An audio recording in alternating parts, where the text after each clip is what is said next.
Hari ini kita akan adakan seminar chemistry, which is yang akan diajarkan oleh Cikgu Nurul. Cikgu Nurul adalah seorang guru chemistry, biologi dan juga sains yang berpengalaman selama 14 tahun. Jadi, tanpa membuang masa, kita jemput Cikgu Nurul untuk masuk. Hai, Assalamualaikum dan selamat petang semua. So, cikgu adalah Cikgu Nurul akan memberi sahaja untuk subjek chemistry. So, semua boleh dengan cikgu ke?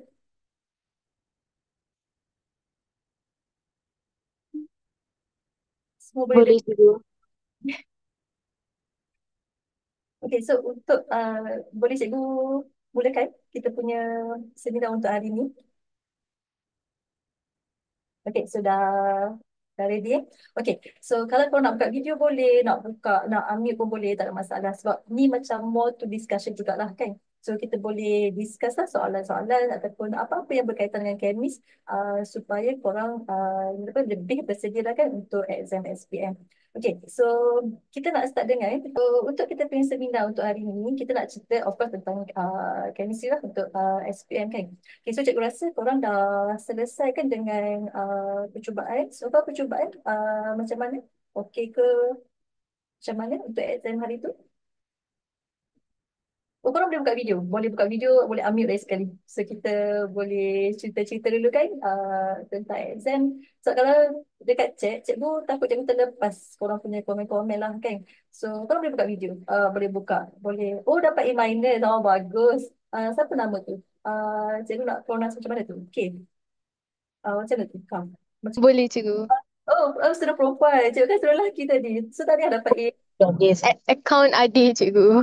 AKD. Oh, okay. So, untuk percubaan tadi dapat A. So, tanyalah untuk ni kan. Result yang baik lah. So, yang lain macam mana? Result so far untuk exam percubaan hari tu? Okey ke?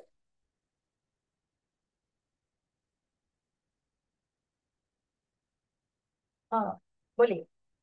Dapat A juga. Oh, ramai juga dapat A kan. Okay, so baguslah. So, cikgu kira cikgu punya keadaan cikgu untuk petang ni adalah kita lebih kepada nak sharing lah lagi sekali kan. Oh, dia tak dapat lagi result. Okay, so lebih nak pada sharing lah kan macam cikgu tadi. Apa yang kita boleh buatlah untuk Chemist SPM 2024 kan. Okay, so kita mulakan dengan kita punya format exam lah. Okay, so korang dah tahu kan di mana bermula 2021 hari tu kita dah tukar lah kan daripada format kita sebelum ni iaitu KBSM kepada KSSM kan. Okay, so kat sini kita nampaklah pertukaran sikit dari segi soalan lah kan di mana soalan untuk kertas satu kita ada sebanyak 40 soalan membawa 40 markah dan masa diberilah 1 jam suku. Ni korang dah biasalah kan, ni cikgu nak brief sikit lah kan. Okay, so untuk kita dua, sinilah kita punya kunci kan untuk chemistry di mana 100 markah ada pada paper 2 ataupun kertas 2. So, cikgu campur dua bahasa sebab cikgu rasa ada yang belajar PM, ada yang belajar BI lah kan. So, cikgu campur untuk petang ni. Okay, so kita tengok untuk kertas 2 kan, kita tahu markah terkumpul di kertas 2 100 markah dengan 3 bahagian. Okay, so, petang ni kita akan fokuskan kepada more to kertas 2 lah kan. Sebab kat sini kalau kita tengok kalau student tu dia punya kata basic lah untuk chemist tu agak lemah kan, so susah sikit lah kan untuk nak tackle kertas dua. Tapi kita kata insyaAllah dengan cara yang betul kan kita boleh menguasai kertas dua dengan baik lah kan. Dan kita ada ujian amali juga untuk korang buat lah kan, di mana ujian amali merangkumi 3 subjek, fizik, kimia, dan bio. Dan kita ada setakat ni kan untuk kertas amali 3 tahun ni kita ada bentuk iaitu berpandu. Okay. Dan macam cikgu tu tadi, cikgu kira korang pun dah pernah lah kan buat ujian amali untuk percubaan hari tu kan, dan juga untuk tahun lepas kan untuk form 4. So mungkin dah biasa lah kan dengan uh, apa kita kata ujian amali punya bentuk lah kan. Dia kena buat eksperimen, lepas tu kena jawab beberapa soalan lah yang diberi dalam dia punya exam lah kan. Okay, so kita tengok tadi kita ada tiga paper lah kita katakan untuk chemistry ni, paper 1, paper 2 juga paper 3. Okay, so kita nak pergi dulu kepada paper yang pertama, iaitu paper 1 lah kan.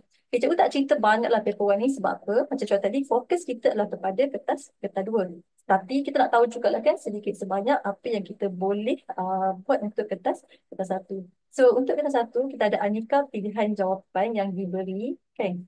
Okay, so kat sini apa yang korang boleh buat adalah memilih jawapan yang betul lah kan. Okay, so bila nak pilih jawapan yang betul, kita kena tahu apa yang kita kata konsep lah kan, paling penting lah konsep. Sebagai contoh, dalam kertas 1 kita ada sama ada 3 pilihan jawapan A, B, C ataupun kita ada 4 pilihan jawapan iaitu A, B, C, D. So lagi sekali kunci dia adalah memilih jawapan yang betul kan. So kadang-kadang bila kita baca jawapan dia kan, tengok ada 2 ni jawapan yang kita kata tu yang betul macam tu kan. So kita kena memilih jawapan yang tepat lah. Of course untuk subjek sains ni kita akan memilih jawapan yang tepat. Sebagai contoh, soalan yang pertama ni, okay, dia kata antara berikut, bahan manakah adalah asid diprotik. Okay, so bila sebut kat situ asid diprotik, kita kena tahu yang asid diprotik, di kat sini menunjukkan asid tu mempunyai 2 mol ion hidrogen. So kita keluarkan kat sini 2H plus lah. Okay, jadi contoh, kalau kat sini kan kita tengok dia bagi A, B, C, D ni adalah pilihan jawapan dalam bentuk perkataan, bukan dalam bentuk formula. So macam mana tak tahu kan ada 2 ion hidrogen. Jadi kita kena tahu dia punya formula kan. So kalau tak tahu formula, contoh kita tengok A, asid etanol. So kalau kita tak tahu lagi sekali kan dia punya formula, so macam mana kita nak cari adakah ada 2 mol ion hidrogen dalam asid tersebut kan. So contoh yang ini cikgu kira korang apa dah tahu lah kan dia punya formula. Okay, so cikgu keluarkan satu-satu kat sini sebagai contoh. Okay, tolong. Apa ni, H3 PO4, lepas tu sulfuric acid kita ada H2SO4 dan kita ada hydrochloric acid HCl. So macam cikgu kata tadi, cari yang ada 2 H plus lah. Sekejap yang cikgu punya ni terpadam. Okay, so kita ada HCl kat sini kan. Okay, so kuncinya adalah mencari 2 H plus. Okay, so yang ni ada 3, yang ini ada 1. Yang ini kita nampak ada 3 kat sini kan. Ada 1 kat ujung. Sebenarnya untuk asid etanol dia adalah asid lemak. So H yang dikira adalah yang ini. So yang ini ada 1, yang ini ada 3, so yang ini ada 1. So jawapannya adalah C. Okay, contoh macam ni lah kan.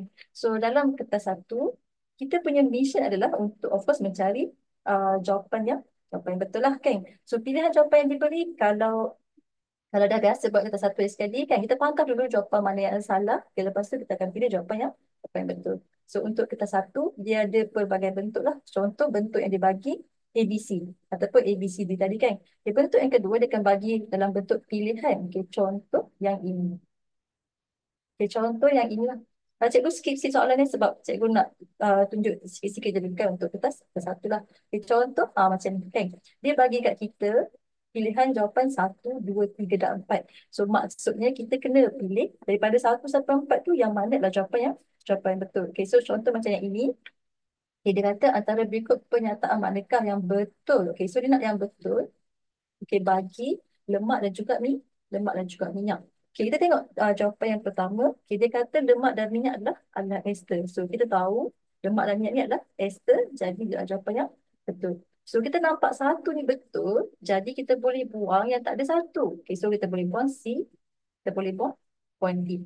So jimat sikit masa sebab apa? Kita cuma perlu tengok sama ada nombor 2 atau nombor 3 yang betul. Sebab apa? Pilihan jawapan tinggal hanya A dan juga B sahaja. Jadi orang tak perlu buang masa untuk baca semua lah kan. Jadi kita tengok nombor 2 dulu contoh. So dia kata lemak dan minyak diperolehi daripada sumber haiwan. Ni dia kata sumber haiwan sahaja. Sedangkan kita ada daripada sumber tumbuhan juga. So disebabkan nombor 2 salah, kita terus dapat jawapan B. Okay. So ni adalah contoh lah macam mana kalau nak teka untuk kertas 1 kan. Semua buat pilihan jawapan yang betul. Laju dia bagi jawapan kat cikgu kan. C, yang mana jawapan? Jawapan mana C? Cikgu sorry cikgu tak perasan sangat sekali kan dekat ruangan chat tu. So kalau korang nak jawab apa kita kata listen pun boleh lah, tak ada masalah kan. Okay, so kat situ Tak nampak kan? Cikgu rasa cikgu nak pronounce macam mana nama Kavi. Kavi ke? Macam tu boleh? Ke siapa nama? Siapa nama? So, okay, cikgu untuk student tadi kan. Okay, so cikgu rasa jawapan C tu dibagi untuk jawapan nombor 6 ke atas tadi kan. Sebab kita tengok jawapan dia adalah acid sulfate kan. Okay, so ni adalah lagi sekali cara untuk korang jawab kertas satu. Okay, kita cerita lah sikit kan. Kalau dapat A, macam kawan-kawan tadi ada yang dapat A kan untuk dia orang punya percubaan. Okay, so untuk dapat A, kertas satu nak kena dapat berapa ni untuk dapat A? Kan? Nak dapat A untuk exam kan. Kertas satu kena dapat berapa? Kertas satu kena dapat berapa kelas? Sekurang-kurangnya kita dapat berapa kena satu untuk dapat ini? Ini exam lah. 35 tinggi sangat. Kita kurangkan sikit kan. Nanti takut. Takut kawan-kawan kita kan. So, 35. 30 dah ke atas sebenarnya dah cukup untuk dapat A dalam exam lah. Tapi kalau korang dapat lagi tinggi, lagi better lah kan. Cuma untuk akademis kata satu, 30 sebenarnya telah pun cukup untuk korang dapat A. Cikgu cerita A ni maksudnya A tak kisahlah A minus ke A plus ke A ke kan. So asalkan dia A kan kita dapat dalam akademis lah kan. Okay, so 30 ke atas untuk kertas satu. Okay, so settle cerita untuk kertas satu lah kan. Di mana lagi sekali um, soalan yang diberi ada 40 soalan, masa adalah 1 jam 15 minit. Mungkinlah korang akan ada sedikit kesukaran bila soalan tu sebab ada tahun yang soalan dia banyak soalan calculation. More tu soalan-soalan teori ni dia banyak bagi soalan calculation jugalah kan. Maksudnya korang kena kira. So kena kira tu dia akan ambil masa sikit lah kan. So apa yang korang boleh buat adalah kalau korang rasa korang macam stuck untuk soalan pengiraan, biar dulu, tanda dulu, bulatkan soalan tu. So pergi kepada soalan-soalan teori dulu kan. Sebab soalan-soalan teori dia lebih mudah kan untuk mencari dia punya jawapan. So dah settle soalan teori, baru pergi kepada soalan-soalan pengiraan yang korang tinggal tadi kan. Sebab pengiraan ni naik masa sikit untuk kita hadamkan dia punya soalan, tengok apa yang soalan nak cari, so dia ambil masa sikit. So korang kalau cekap mengira tak apa, tapi kadang-kadang KMS ni sebab kita nak kena identify dulu kan dia punya maklumat dia apa kan, so baru kita boleh kira. Jadi tak nak buang masa 1 jam suku tu, korang tinggal dulu kan untuk soalan pengiraan. Itu in case kalau start lah, tapi kalau boleh kira just proceed je lah korang punya pengiraan kan. So settle. Macam tu kan untuk kertas satu. So ada soalan tak untuk cikgu rasa kertas satu tak banyak lah kan yang kita apa boleh ceritalah sebab dia soalan aneka pilihan kan. So maksudnya dah jawapan telah pun diberi. Tugas korang cuma memilih jawapan yang betul. Okay, so ada soalan tak sebelum kita proceed kepada paper yang seterusnya iaitu ujian amali. Ada soalan guys? Kau boleh tanya cikgu apa-apa saja berkaitan dengan akademis. Cikgu cuba bantu guys setakat mana yang cikgu mampu lah. So ada soalan yang kau nak tanya. Semua orang senyap macam ni. Cuba buka video, cuba buka mic tu. Boleh kita pun sembang-sembang kan. So ada soalan yang kau nak tanya kelas untuk kertas satu. Ada soalan ke?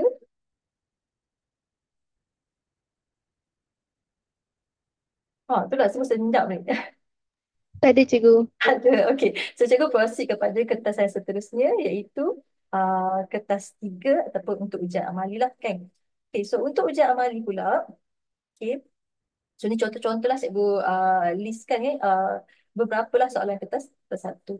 Okay, so untuk kertas 3 iaitu ujian amali, macam cikgu kata korang dah biasalah kan kita kata buat eksperimen sebab korang dah settle percubaan kan. So korang dah buat eksperimen. Okay, di mana 3 tahun ni untuk 3 tahun yang pertama lah kita katakan untuk KSSM ni, setakat ini yang keluar adalah ujian amali yang berpandu. Okay, so kita ada dua, kita ada berpandu dan juga tidak berpandu.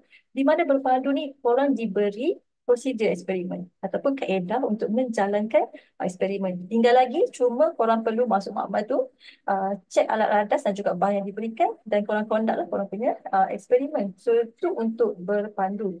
Dan macam contoh tadi lah kan, setakat ni daripada 2021 sampai 2023 ni, dia selalu keluar yang berpandu. Setakat ni lah kan, setakat kita cerita untuk hari ni. Okay, dan kalau kita tengok percubaan yang ada pun, kebanyakannya lagi sekali berpandu lah kan. Tapi itulah kadang-kadang kan kita kena jangkakan sesuatu dalam exam.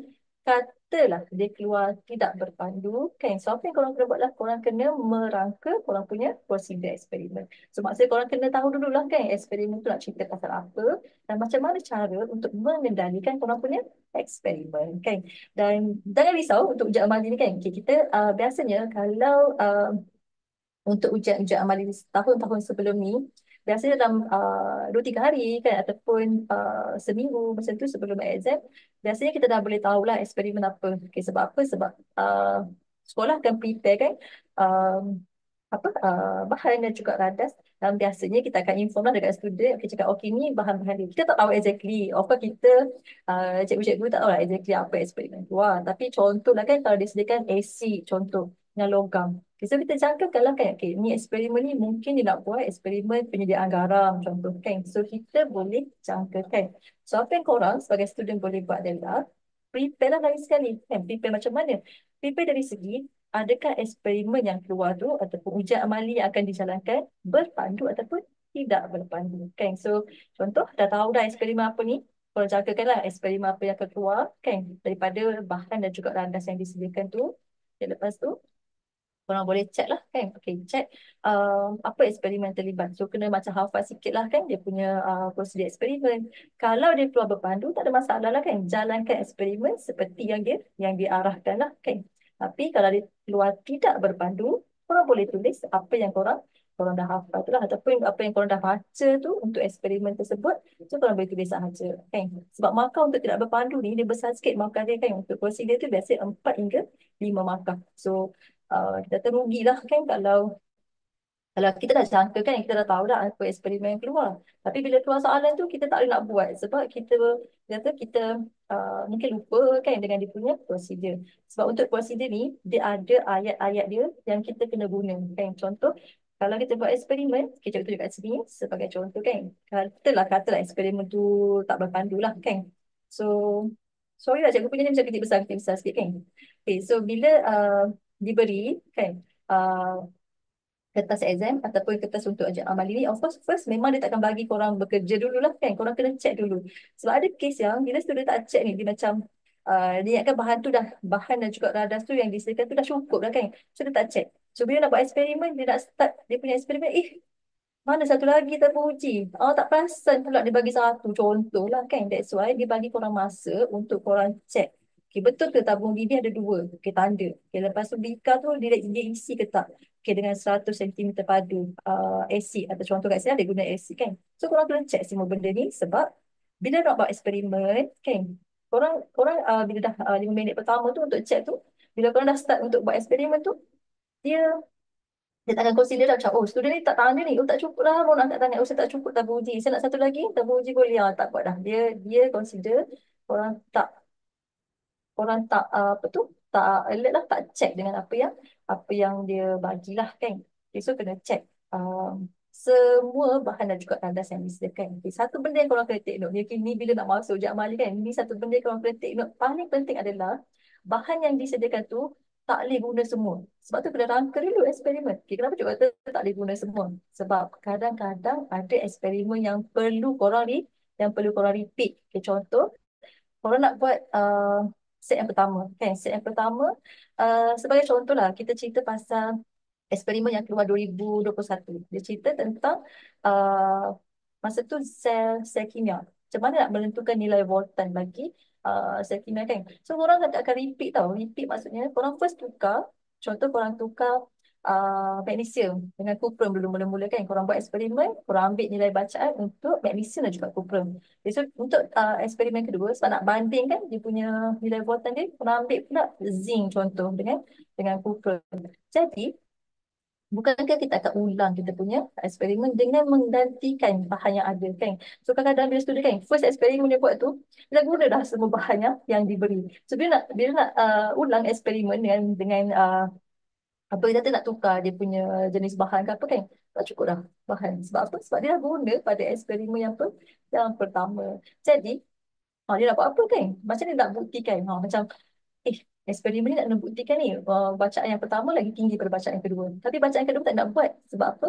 Sebab dah guna semua bahan pada set yang pertama tadi. Kan sebab cukup lah. So korang kan macam apa? Apa result? Tak dapatlah result kan. So hati-hati. Sebab tu lagi sekali perlu merangka eksperimen dengan baik. Tengok bahan yang dia bagi tu. Adakah bahan tu untuk sekali guna je? Ataupun bahan tu untuk 3 kali guna contoh. Sebab apa? Last year. Okay, kita cerita untuk last year. Last year kan kena buat 3 eksperimen. 3 kali set lah. Satu, set dua, set tiga kan. Bayangkan kalau macam cakap tadi kan, dah guna semua untuk set yang pertama, so apa cerita untuk set yang kedua dan juga set yang ketiga? Set yang ketiga. So apa tak cukup lah kan? So bila tak cukup, baik sekali kalau akan pending pada dia punya result lah. Nak tulis data apa dalam jadual kan? Sebab kalau tak membuat eksperimen ulangan kan. So penting lah untuk orang orang pastikan eksperimen yang dijalankan tu adalah mengikut dia punya prosedur lah yang telah pun ditetapkan kan. Okey, ada soalan nak tanya cikgu sebelum cikgu proses lagi. Hari tu buat eksperimen untuk percubaan okey ke? Biasanya untuk eksperimen dapat berapa kelas? Hmm.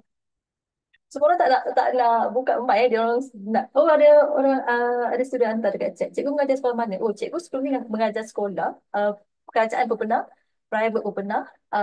Lepas tu cikgu dah resign lah daripada sekolah private. Cikgu sepenuhnya adalah full time tutor lah.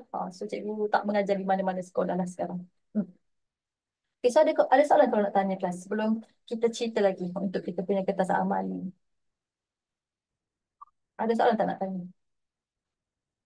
Zaf banyak juga cikgu dapat tanya dekat grup, tanya dekat chat kan. So boleh tanya cikgu direct je. Yang lain cikgu tak apa nampak lagi yang lain bersuara. So apa yang kau nak tanya tentang kertas 3 ataupun untuk ujian amali? Hmm. Ada soalan kau nak tanya?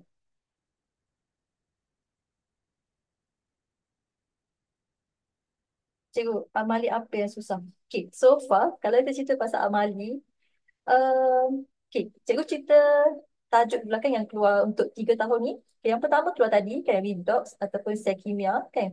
Untuk tahun yang kedua dia keluar pasal penetralite kan, dan tahun yang ketiga baru tahun lepas ditanya tentang rate of action, kadar tindak balas. So kalau menjawab kepada soalan Zaf kan, amali apa yang susah?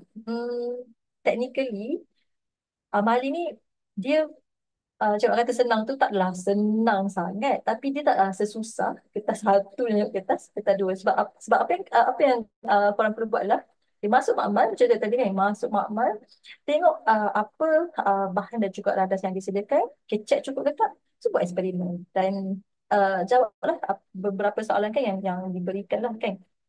Oh cikgu nak bahan, cikgu ada hantar tahu dekat dekat apa tadi korang panggil Kak Wani kan? Okay, nanti korang boleh minta dengan Kak Wani lah kan? Okay, so kalau untuk ujian amali ni, macam cakap tadi, tahap kesukaran dia kita boleh tak tahap kesukaran yang paling rendah lah. Rendah sebab apa? Sebab masuk makmal buat eksperimen. Dan eksperimen tu pun biasanya kita akan tahu lah sehari dua sebelum exam. Just macam prepare, tengok YouTube ke macam mana orang conduct eksperimen tu, dan jawab lah kan? Okay, cuma akan jadi susah bila mana? Uh, bila korang tak dapat result yang kita nak. Contoh kan, cikgu cerita sikit. Sebab cikgu ada ujian amali daripada beberapa negeri lah yang cikgu ajar tunjuk kan. So antara yang susah hari tu adalah tak dapat result. Macam dia buat eksperimen kan. Tunggu result ni, kita tak dapat. So tak dapat tu, susah lah kan. Macam mana kita nak masukkan dalam kita punya data kan. Dalam kita punya table, kita nak masukkan kita punya result tu tak ada kan. Sebab tu, okay, kunci kepada ujian amali adalah orang kena tahu secara umumnya apa teori yang nak dicapai kat situ. Okay, contoh, okay, cikgu bagi tajuk tahun lepas kadar tidak balas. Ini contoh yang cikgu bagi. Okay, kadar tidak balas kita tahu kalau eksperimen tu menggunakan faktor-faktor yang mempengaruhi kita punya kadar tidak balas kita akan bertambah. Dalam bahasa mudahnya, kita punya masa adalah cepat. Okay, jadi contohlah bila korang buat eksperimen kan, dia katalah dia nak uji apa saiz bahan contoh. Okay, so dia akan bagi dah 2 saiz kan. Dia akan bagi satu ketulan, satu serbuk. So bila korang buat eksperimen ni, okay, korang kena jangkakan dah serbuk mesti lagi cepat sebab saiz bahan dia kecil. So bila korang tengah buat eksperimen tu, tiba-tiba katalah bila nak record tu, bila check, kenapa saya punya saiz bahan serbuk dapat 20 saat contoh. Tapi untuk keturunan saya dapat lagi cepat 15 saat. Contoh macam tu kan. So tak boleh guna data tu, tak valid lah. Sebab apa? Sebab korang nak uji saiz bahan kan. Kalau uji saiz bahan tapi korang dapat result yang terbalik kita kata kan. So tak mencapai dia punya teori kan. So korang kena olah sikit korang punya jawapan. So maksudnya mungkin masa korang mengendalikan eksperimen tu ada error yang korang buat. Maksudnya ada langkah berjaga-jaga yang korang abaikan lah kita kata, ataupun yang korang terlepas menyebabkan result dia jadi terbalik.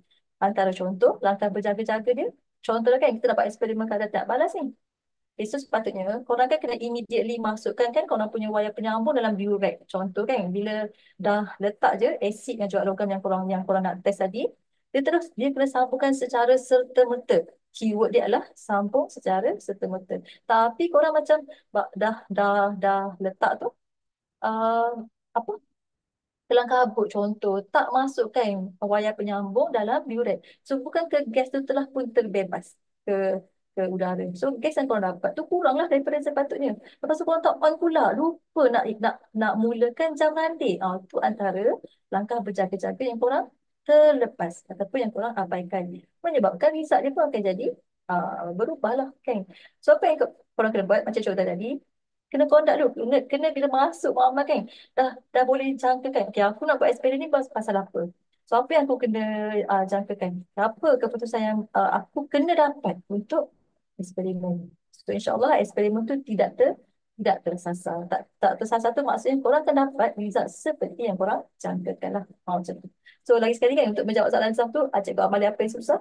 So macam jawab tadi, technically semua adalah senang kalau korang mengendalikan eksperimen tu dengan baik. Mengikut prosedur yang dibagi dengan betul, insyaAllah korang akan dapat result yang sepatutnya lah. Kan? Okey, ada lagi soalan lain untuk ujian amali kelas? Ada lagi tak soalan-soalan yang korang tanya untuk ujian amali? Hmm. Kelas lagi sekali suka untuk cikgu ulang kan, korang boleh buka kamera, kita boleh tengok lah kan, kita boleh tengok muka masing-masing kan, kita boleh kenal-kenal kan, sebab sesi kita tak panjang kan, so kita boleh lah kenal-kenal sambil-sambil tu cuma tahu juga kan apa korang punya expectation lah kan untuk SPM 2024 kan, so kita boleh berdiskusi lah kan untuk petang ni. So so ramai ni kan tak tak buka, tak ada yang buka kamera ni, tak ada yang buka kamera, tak ada yang tanya cikgu. Adalah kan seorang dua tanya dekat chat apa tentang apa yang kita bincangkan petang ni lah kan. So apa lagi yang korang nak tahu untuk ujian amali? Dan untuk ujian amali juga, of course macam cikgu kata ada soalan-soalan yang dia akan tanya. So antara benda yang korang akan tahu adalah hipotesis, pemboleh ubah, kan, menentukan pemboleh ubah, berat balas, dimanipulasi, dimalahkan. So semua tu cikgu kira korang dah pernah buat lah kan.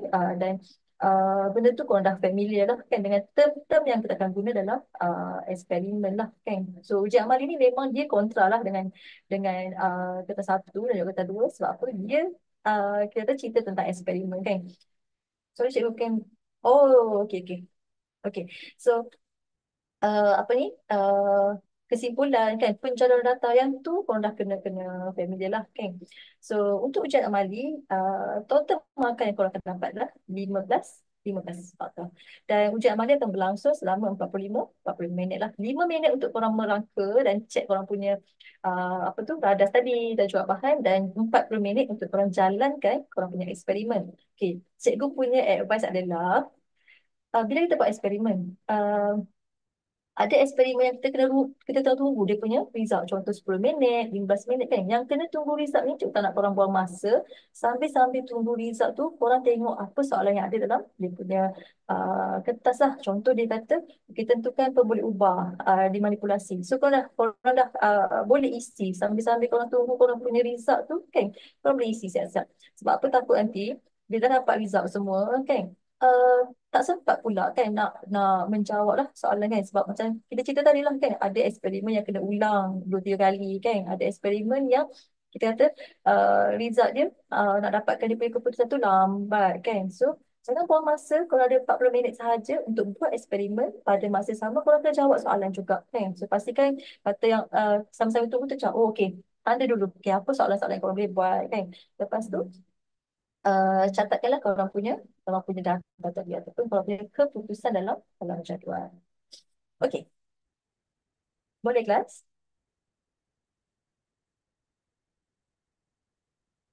Boleh ke yang lain? Okey. Okey. Zah walaupun dia kat luar kan ada sister. Kisha baru ni kan. Okay, so cikgu cakap macam kenal masing-masing kan. So ni adalah contoh lah kan untuk kertas tiga bagi ujian amali. So take note lah kan. Hopefully korang boleh score kita kata lebih daripada 11 ataupun 12 markah lah untuk amali kan. Okay, so kita nak proceed kepada bahagian yang paling penting untuk KMI sebenarnya. Macam kita cikgu cerita di awal tadi adalah kertas dua. Kertas dua ni lah kita kata kunci kepada exam chemistry lah ataupun untuk paper chemistry kan. Sebab tu kunci sebab markah terkumpul kat situ adalah 100 markah. So kalau korang skor sebaik mana pun dekat kertas satu dapat 40 kertas satu. Kertas amali jadi dapat 15 markah kan. Dapat markah full mark kat situ. Tapi kalau kertas dua tak boleh jawab dengan baik. Dia dia tu tidak memungkinkan lah untuk kita dapat result yang baik kan. Jadi kita tengok kita punya kertas dua. Okay, di mana kertas dua kita tahu cikgu scroll untuk ujian amali. Ni contoh yang cikgu dah ceritakan tadi. Okay, kita ada prosedur yang dibagi. So just follow je dia punya prosedur kat sini. Tengok ni kan dia dah diulang dua eksperimen. So sebab tu tengok dia bagi tadi kan contoh sebelum kita sebut sikit lagi. Okay, contoh dia bagi 100 cm padu asid.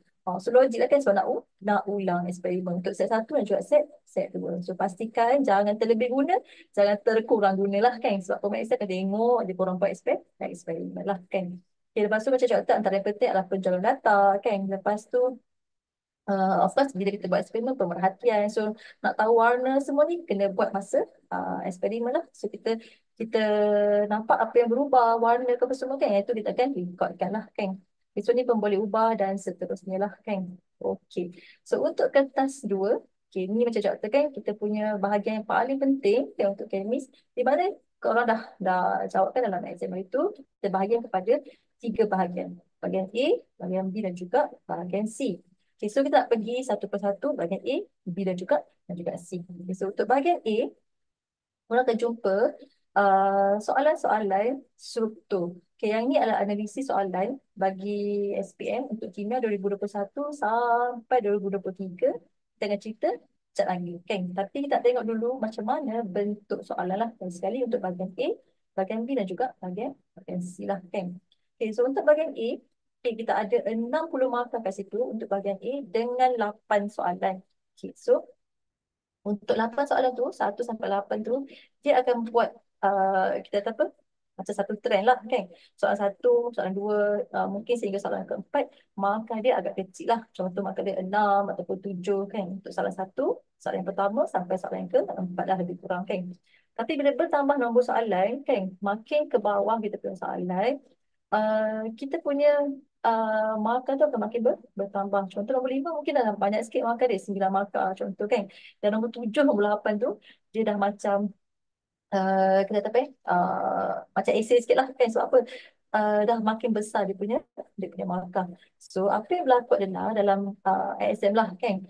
Uh, Cikgu cerita pasal satu ni secara umum dulu. Kita sebelum kita tengok kan kepada dia punya analisis. Apa yang berlaku dalam exam adalah biasanya contoh yang kalau keluar soalan satu tu soalan-soalan daripada topik-topik yang kena hafal. Okay, contoh kita ada bab 8 daripada form 4. Kita ada bab 4 daripada form 5 dan juga bab 5 daripada form 5. Tiga chapter ni, okay, bab 8 form 4, bab 4 dan juga bab 5 daripada form 5 ni, chapter ni adalah chapter-chapter yang kita kena hafal. Maksudnya dia akan tanya pasal alloy kan untuk bab 8, dia akan tanya pasal bahan komposit, contoh kaca, semua tu kan.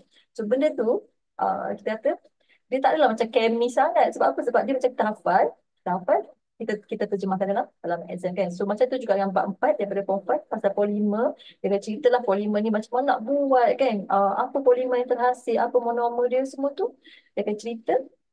Dan kita just jawab dia punya soalan. So macam cakap tadi, technically dia tak adalah macam kemis yang kena ada persamaan kan, yang kena ada peniraan. Yang tu tak ada lah. Lebih kepada kita hafal, kita jawab dalam exam.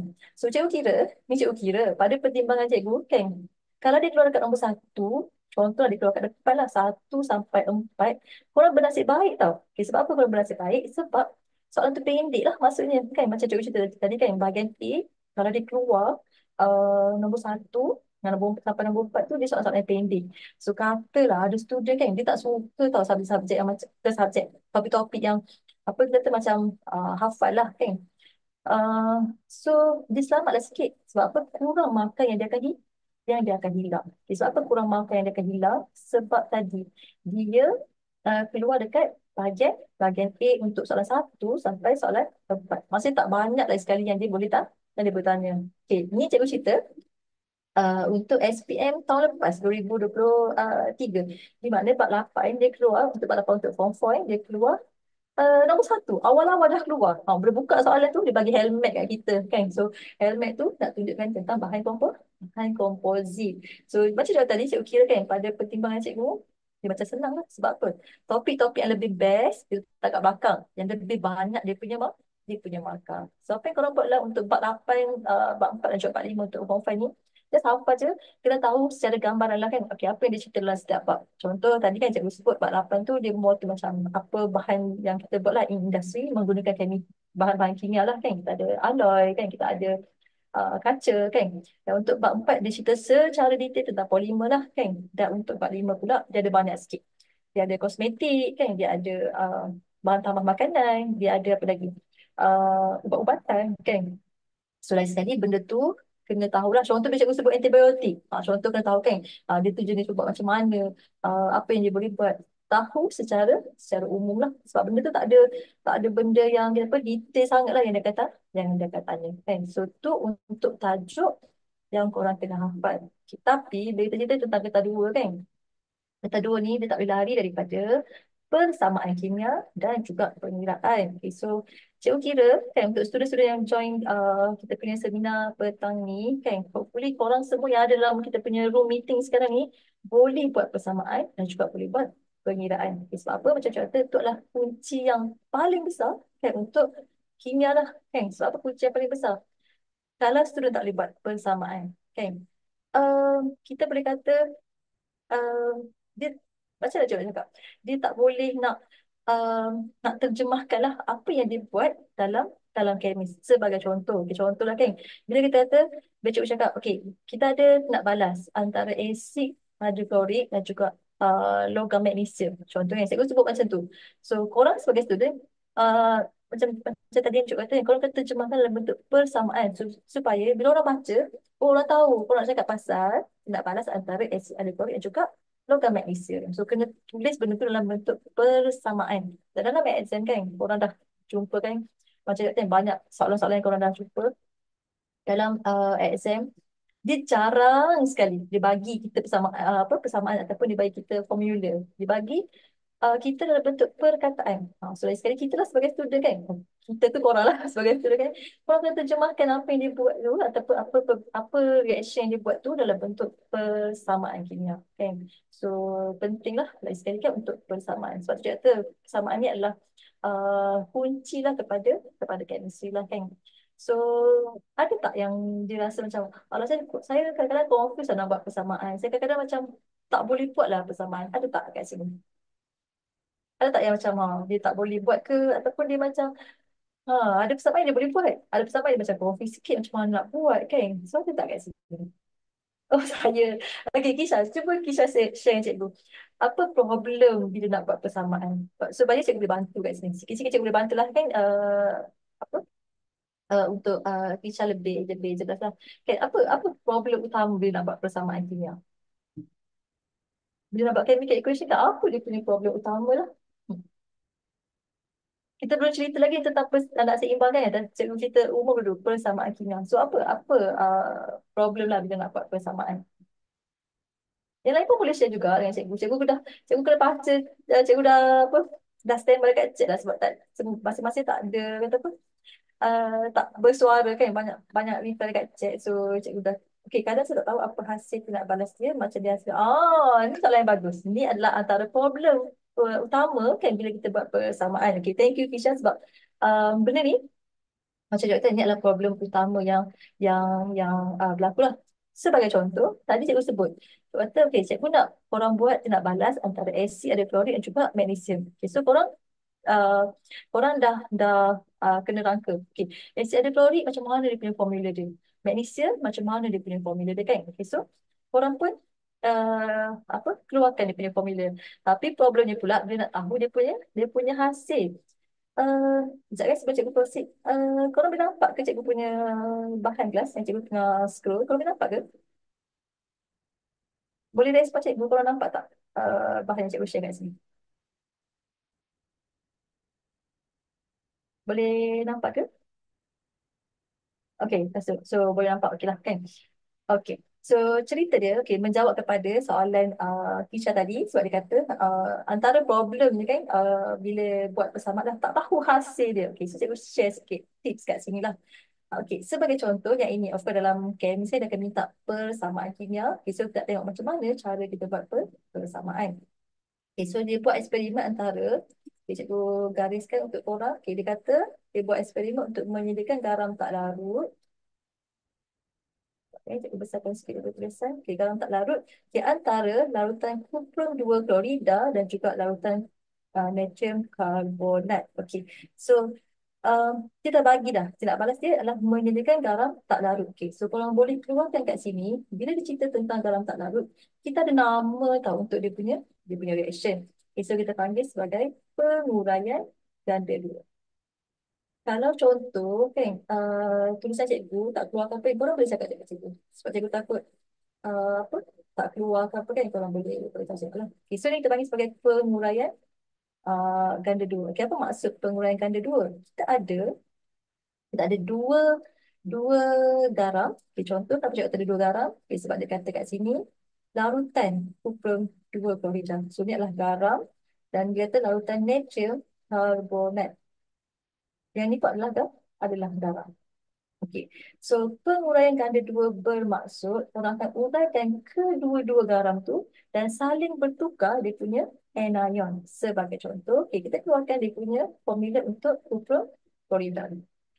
Cikgu tak nak tanya seorang-seorang tahu sebab kita macam sebab dalam kelas yang agak ramai kan, so cikgu tak nak reach seorang-seorang. Siapa yang korang boleh buat lah. Kalau korang rasa tak faham ke apa, korang yang tanya cikgu. So cikgu boleh lah tolong apa yang boleh lah kan.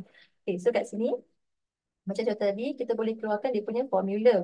Okay, contoh kuprum klorida. Okay, korang akan tahu formula bagi kuprum 2 klorida di mana formula adalah CuCl2. Okay. Bagi yang katalah tak tahu kan, CuCl2 datang daripada mana CuCl2 kan? Okay, saya tunjuk sikit kat sini. Cu2 plus. Okay, kenapa Cu2 plus? Sebab dia bagi Cu2, kupon 2. Dan chloride ataupun klorida adalah bercas negatif. So, bila kita cross, kita akan saling tukar dia punya nombor charge dia. Nombor charge tu maksudnya yang ini ada dua kan? So, dia akan bagi dua dekat klorin. Dan yang ini ada satu, so dia akan bagi satu kat kupon. Okay, sebab tu kita dapat formula dia adalah kupon klorida. Okay, kita nak tambah kat sini kita refer sebagai bertindak balas dengan lah kan. So tambah dengan, okay, dia kata natrium karbonat. Okay, sebagai contoh Na adalah plus dan karbonat adalah CO3 2 minus. Okay, kita cross salin balik macam biasa dan yang ini akan bagi satu, yang ini akan bagi dua. So kita dapat Na2 CO3. Sekejap eh. Okay, Na2 CO3. Plus, bila persamaan, okay, korang kena Na2 CO3. Pastikan bila buat persamaan kan, korang kena jarakkan sikit. Okay, jarakkan sikit sebab apa? Sebab bila korang dah dapat persamaan kan, korang nak seimbangkan contoh korang punya persamaan, tak ada ruang nanti. Okay, so biasakan untuk jarakkan. Tinggal jarak supaya kita tahu kalau ada nombor ataupun kita nak seimbangkan kita punya persamaan, kita ada ruang lagi sekali ruang yang cukup untuk kita seimbangkan. Okay, so sekarang ni kau dah dapat dia punya bahan. Okay, so dia punya problem adalah apa hasil yang akan terbentuk. Okay, sebab tu cikgu kata tadi, bila dapat satu-satu eksperimen, korang kena tahu apa eksperimen tu nak buat. Maksudnya, contoh kat sini kan dia kata dia nak buat penguraian ganda dua. Okay, jadi cikgu keluarkan dekat tempat lain boleh tak? Sebab tak muat kat situ. Cikgu keluarkan kat sini lah. Cikgu keluarkan kat sini. Okay, contoh tadi kan kita ada CuCl2 HCU, Cl2, kita tambahkan dengan Na2,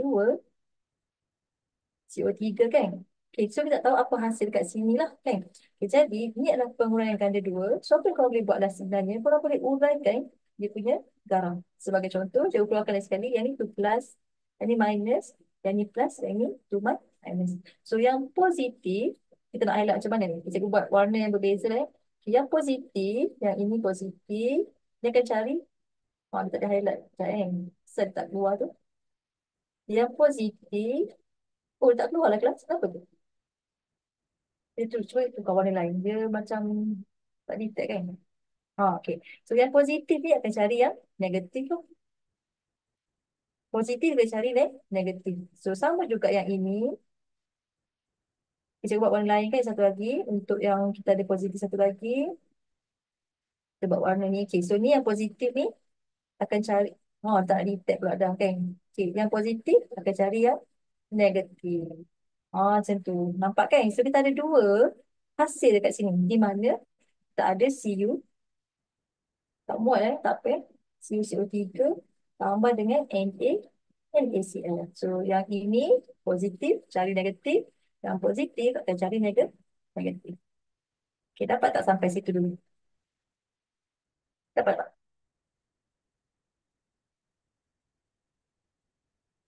Okay. So dah dapat yang tu, korang baru dapat persamaan tau. Belum lagi korang apa ayat cikgu? Mengimbangkan. Nak seimbangkan lah kita punya apa? Kita punya persamaan. Okay, so sekarang kena, boleh seimbangkan lah. Okay, so nak seimbangkan korang kena check lah. Ni sebab dia orang tanda tau. So dalam exam offer tak buat macam tu lah kan. Okay, so bila nak seimbangkan, kita check satu per satu. Contoh CU ada satu, CU ada satu. Okay, dah seimbang. Okay, CL ada dua. Okay, kita nampak kat sebelah sini, kat sebelah kanan CL ada satu. So kita letak dua dekat depan. Okay, dia nak seimbangkan. Cikgu pernah lah jumpa persamaan. Dia nak seimbangkan situ dia macam, cikgu saya letak dua kat mana? Dia letak dua kat sini. Dua kat sini ni formula tau. Bila seimbangkan, kita kena letak dekat depan. Okay, so cikgu letak dua kat depan.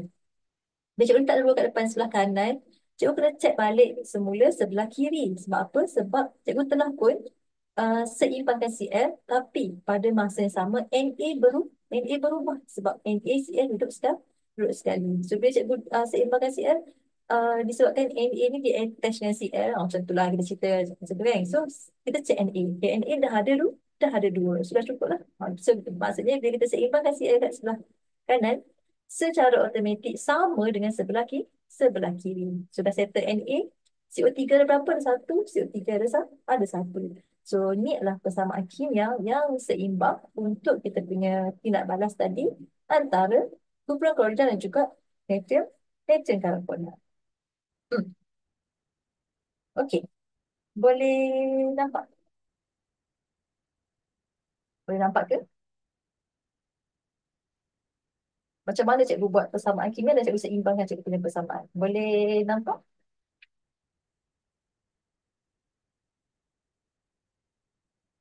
Okey. So, cikgu bagi persamaan contoh yang seterusnya. Okay, tadi cikgu cerita pasal kan persamaan kimia antara kumpulan klorida dan juga natrium karbonat. Okay, kita bagi lagi clue. Macam mana kita nak keluarkan kita punya hasil tindak balas. Okay, sebagai contoh, kita ambil tadi lah macam contoh kan. Cikgu nak ambil hydrochloric acid, HCl, tambah dengan magnesium. Okay, kita tahu apa dia punya hasil dia. Okay, so katalah korang macam, tak tahulah hasil dia apa.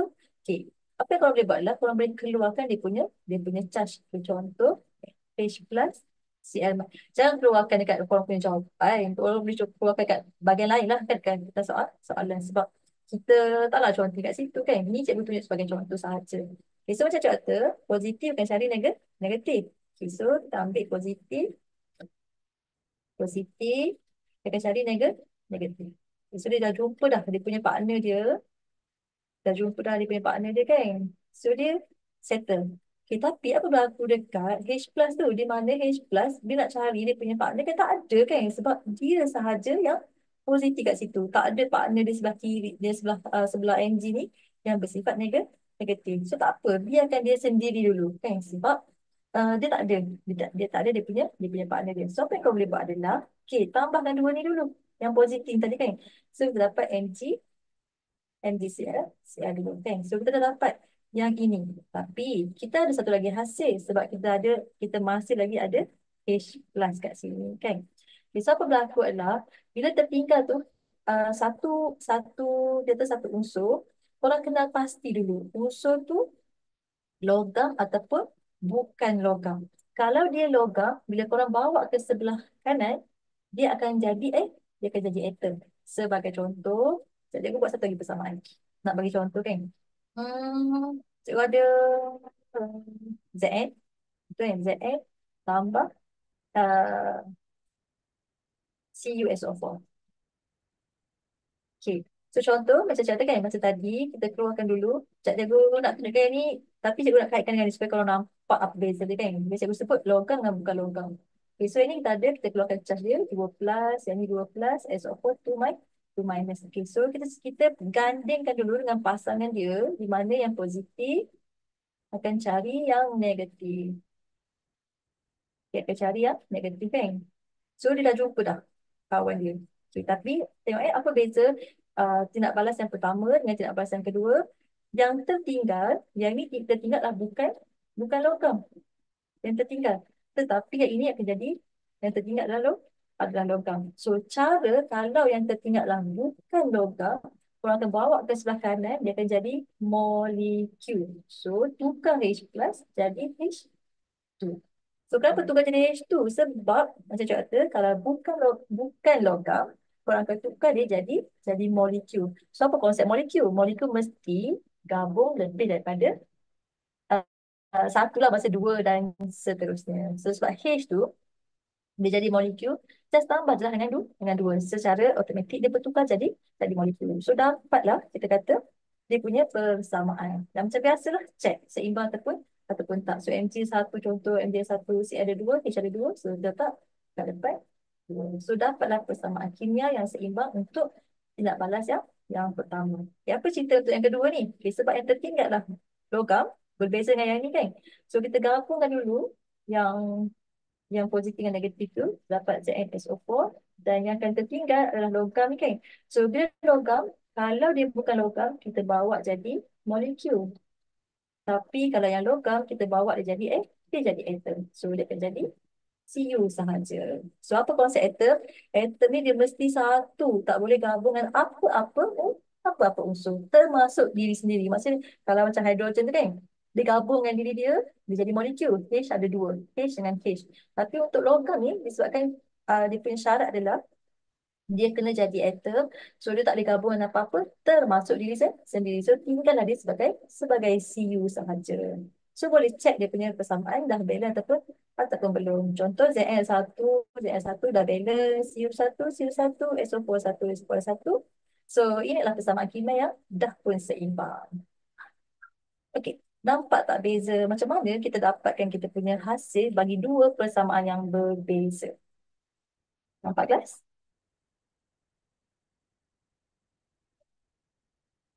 Hmm, nampak ke?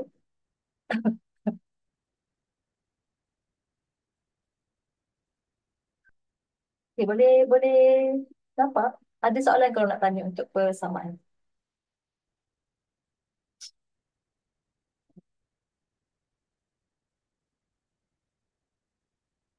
Cikgu punya internet yang lag ke ataupun korang yang tak respon sebenarnya sebab tak ada jawapan kan. Cikgu tak tahu macam faham ke, nak cikgu explain lagi ke. Macam mana tu? Hmm. Boleh faham kelas?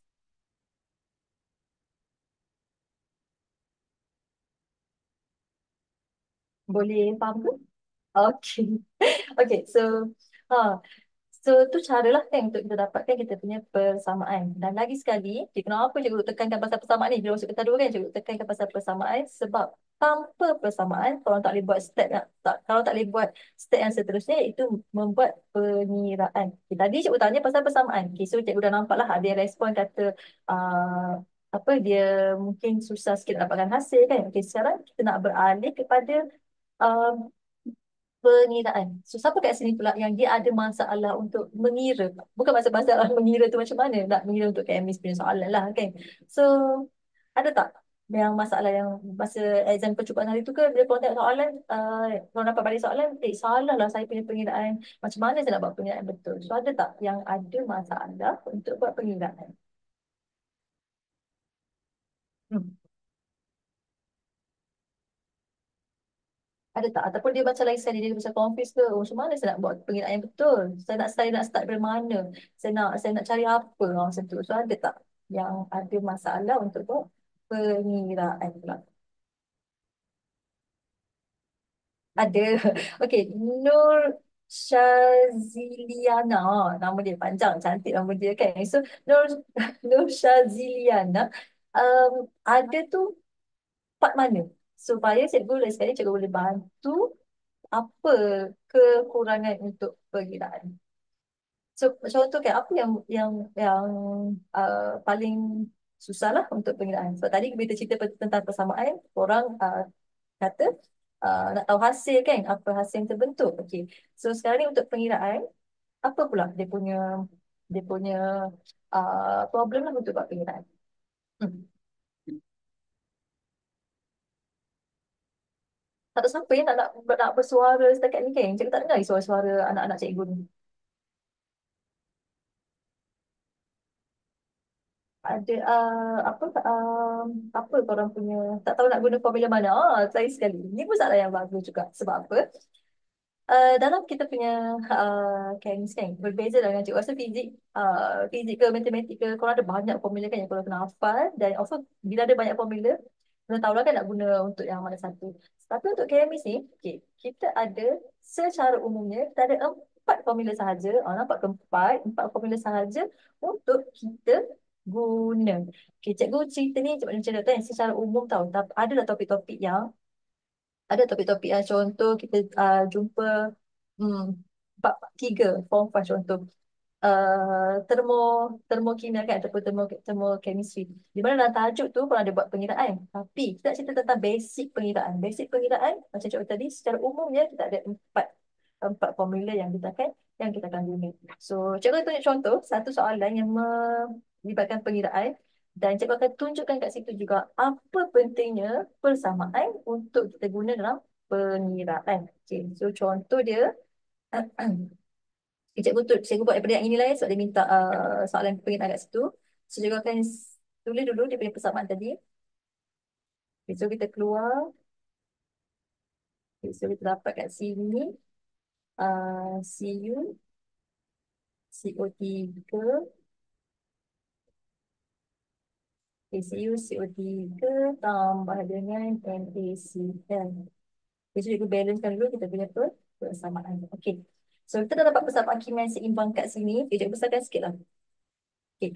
So dia kata soalan minta hitung jisim mendakan yang terbentuk. Okay, ni selalu. Kalau akan jumpa, soalan ni soalan sebenar tau yang cikgu ambil. Contoh-contoh soalan sebenar lah kan. Uh, Kalau biasa kan tengok soalan kan contoh minta hitung isi padu contoh hitung jisim mendakan. So apa yang korang kena buat adalah korang kena identify dulu yang mana satu adalah mendakan. Okay, contoh kat sini kita tadi dia dah bagi clue kan. Sekejap cikgu contoh tengok warna lain pula. Tadi sekali kalau tak nampak warna beritahu cikgu cikgu takut tidak keluar ke apa kan. Okay, so dia kata dia sebut mendakan dia bukan larutan lah kan. Jadi yang ini disebutlah tadi dua-dua disebut kat atas adalah larutan. Okay, jadi ini adalah larutan. So dia tak naklah dua ni, dia tak nak jisim dua ni kan. Ni cikgu contoh dulu kat sini lah senang kan. Okay, so maksudnya jisim mendadak adalah hasil lah yang terbentuk. Okay, so ada dua hasil pula kat sini. Yang mana satu adalah mendakan. Okay, so korang kena tahu yang mana satu adalah garam tak larut. Okay, so apa cikgu sebut garam tak larut? Sebab tak larut tu maksudnya dia akan menghasilkan mendakan. Okay, so antara dua tu, antara kita punya formula kumpulan karbonat dan juga NaCl. Yang mana satu kelas antara natrium klorida dan juga kumpulan karbonat. Yang mana gula, petang-petang ni gula pula cerita dia kan. Yang mana garam yang tak larut. Hmm. Cikgu nak korang yang identify kat cikgu. Antara kumpulan karbonat dan juga NaCl, natrium klorida tadi. Yang mana merupakan garam yang tak larut. So yang itulah korang punya mendakan. So yang mana satu? Yang mana satu kelas?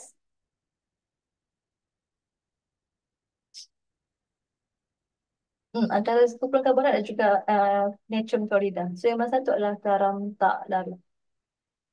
CO3 ke? Betul, CO3 lah garam yang tak larut. Oh, bagus lah. Bagi respon macam ni senang cikgu nak tahu kan. Korang faham atau tak apa yang kita bincangkan. Okay, so betul, kita punya mendakat lah yang inilah. Okay, so kita tanda. Okay, so ni adalah mendakat. Kita nak cari yang ni lah kan. Okay, so ni adalah larutan. Okay, sebab konsep bagi penguraian ganda dua ni ataupun kita panggil tindak balas untuk hasilkan garam tak larut ni, itu konsep adalah kita akan guna dua garam larut untuk hasilkan satu tak larut dan satu lagi adalah garam larut. Maksudnya nanti kan kalau korang buat eksperimen ni, korang akan nampak bila korang campur kan, ni kan dua larutan, korang akan nampak satu mendakan terbentuk kat sini dan masih lagi ada larutan lah dekat sini. Dekat situ. Kan, sedia ada dua. Satu mendakan, satu lagi garam tak larut. Okay, jadi sekarang ni kita tahu dah nak cari yang ini. Kita tanda. Tanda mendakan, so nak cari apa ni? Nak cari jisim. Kita tanda.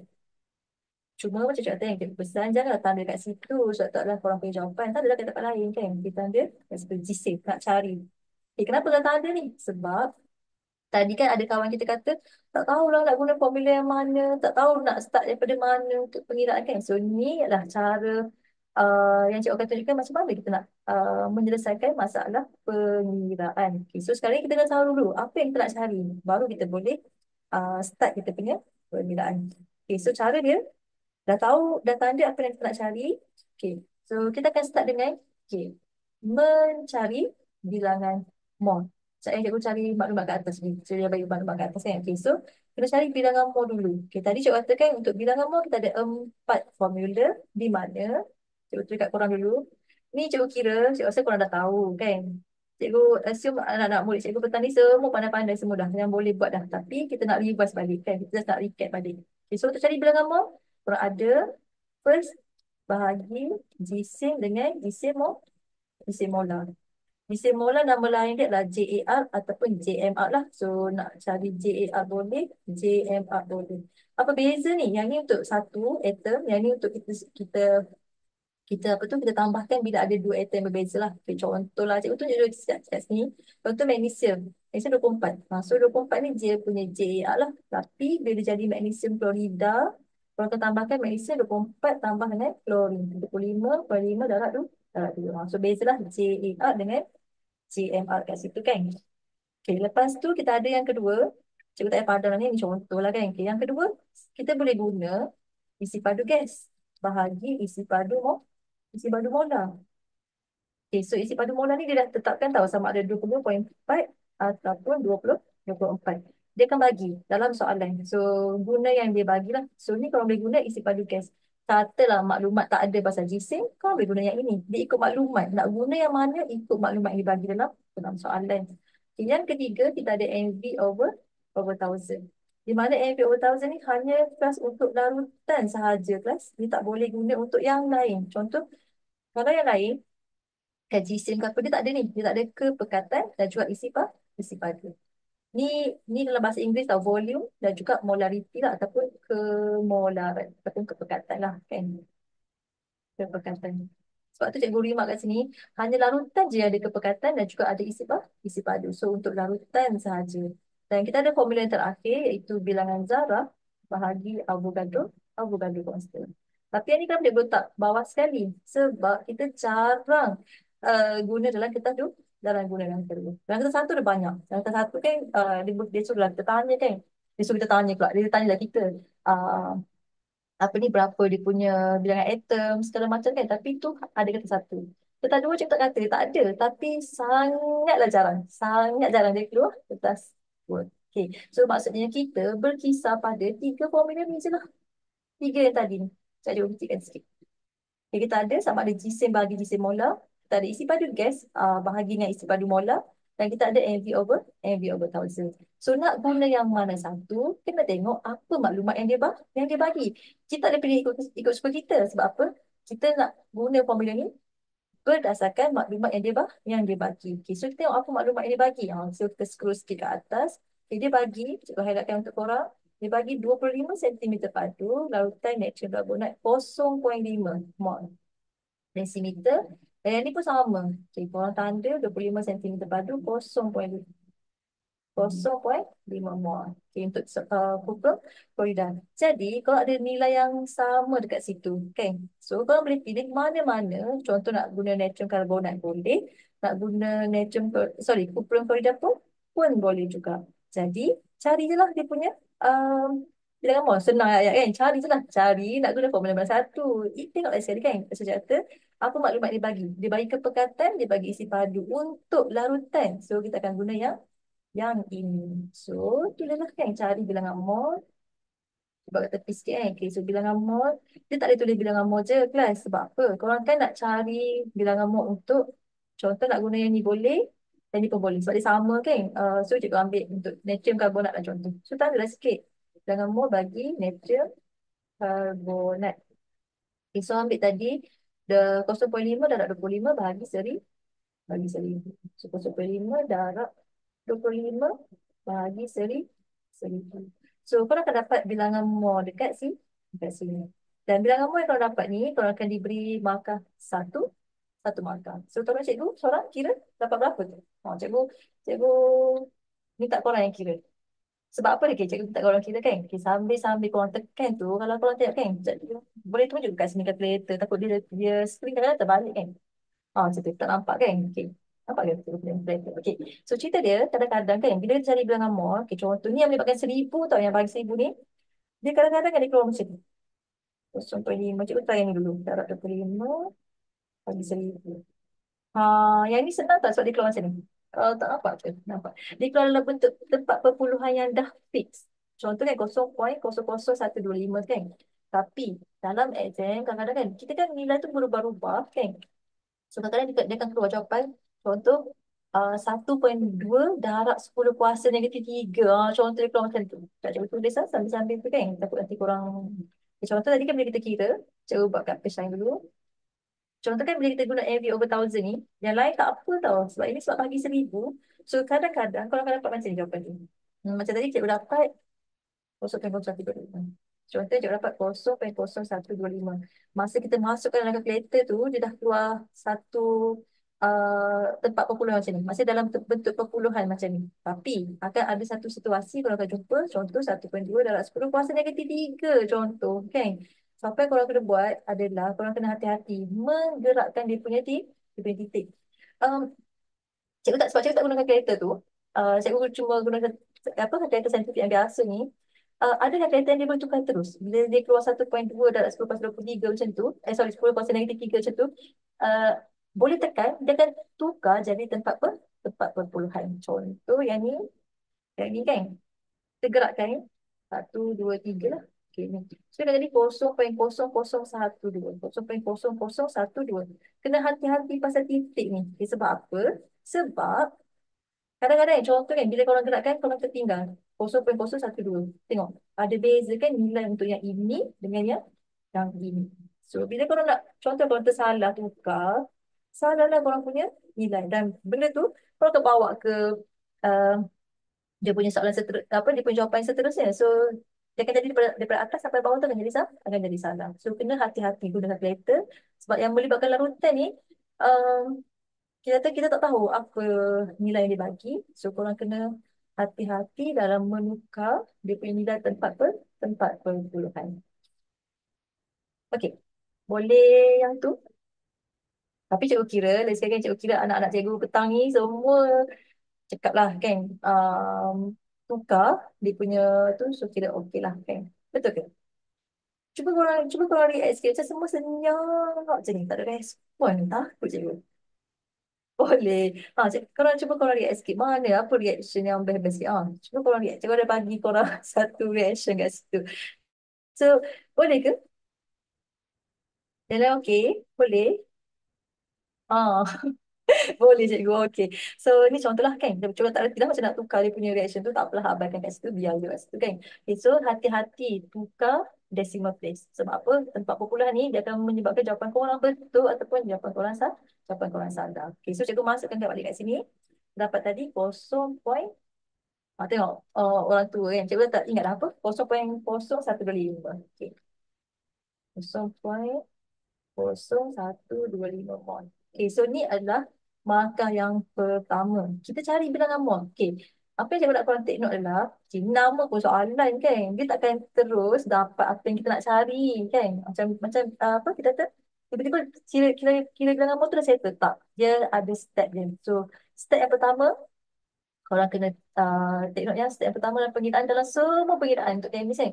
Mesti cari bilangan mol dulu. Cari bilangan mol dulu. Kan? Lepas tu dah dapat bilangan mol. Tetapi yang tak bestnya bilangan mol kita cari tu untuk benda lain. Sedangkan kita tak cari benda lain kan. So kita nak cari, contoh kita nak cari untuk jisim kumpulan karbonat. Tapi kita cari bilangan mol untuk natrium karbonat. Sebab apa kita cari untuk yang ni? Sebab ni je maklumat yang kita ada kan. Kat atas tadi. Ni je maklumat kita ada. Sama ada Cuba buat sama ada lah kat sini kan. Sama ada bilangan mol ni korang boleh buat untuk Na2 ataupun natrium karbonat ataupun untuk CuCl2 juga lah. Sebab apa? Sebab sama kan lagi sekali kan. Yang ni boleh faham sama. So tulis salah satu lah. Nak tulis Na2CO3 boleh. Nak tulis CuCl2 pun boleh, tak ada masalah. Okey, boleh faham sampai situ dulu guys? Boleh faham sampai situ dulu ke?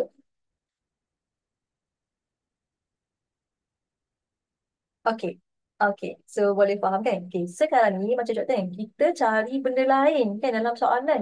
Tapi soalan minta benda lain. Okey. So step yang kedua adalah korang akan membandingkan ataupun korang akan menisbahkan persamaan. Okey. Apa pula menisbahkan persamaan ni kan? Ataupun membandingkan persamaan ni. Okey. Contoh. Okey. Korang cari untuk Na2CO3. Tapi kalau nak cari yang ini kan, siapa korang boleh buat lah. Okay, yang ni daripada persamaan. Okay, daripada persamaan. Okay, daripada persamaan, okay, kita boleh kata 1 mol Na2CO3 kita nisbahkan dengan 1 mol CuCO3. Okay, mana datang 1 mol, mana datang 1 mol ni? Daripada persamaan kimia yang seimbang. Contoh kan daripada persamaan ni, yang kita dah seimbangkan ni, kita nampak 1 mol. Okay, kenapa kita tak ada nombor satu kat sini. Tapi kemis kan satu dia tak tulis. Dia biar macam tu. Contoh macam kita ada negatif lah. Negatif satu. Tapi kita tulis negatif saja. So menunjukkan dia adalah satu lah kan. So persamaan kat situ. 1 mol bertindak balas dengan 1 mol untuk hasilkan 1 mol dan juga dua mol kan. Okay, ni 2 mol. Jadi sebab dia minta yang ini dan kita cari guna maklumat yang ini. So cikgu nisbahkan 1 mol dengan 1 mol lah. Tapi, katalah dia minta untuk yang ini. Ni contoh kata dia minta untuk yang ini. So, 1 mol nisbah dengan 2 mol. So, dia korang boleh guna ikutlah apa yang dia minta lagi sekali dalam soalan. So, contoh dia minta untuk yang ini. CuCO3. So, dia akan jadi 1 mol dan nisbah dengan 1 mol. Okay, bukan ke kita dah dapat tadi dah untuk yang ini kan. Untuk yang ini kita dapat 0.01. Kalau tak muat nanti nak buat. 0.0125. So, disebabkan yang ini 1 mol dengan nisbah 1 mol, kalau untuk 1 mol dapat 0.0125, secara automatik yang ini pun kita dapat nilai yang sama. Okey, boleh faham tak sampai situ pula? Boleh faham tak kelas? Kenapa cikgu nisbahkan kita punya persamaan guys? Boleh faham ke? Okey, bagus. Yang lain boleh faham ke? Okey, bagus kan. So, sekarang ni, bukan ke bila kita nisbahkan persamaan tu, kita dah dapat bilangan mol untuk apa yang kita nak cari? Yang kita nak cari, kita nak cari kumpulan karbonat tadi kan? Kita dah dapat dah bilangan mol dia. Mana bilangan mol dia tadi? Bilangan mol kan, dah dapat untuk bilangan mol yang ini.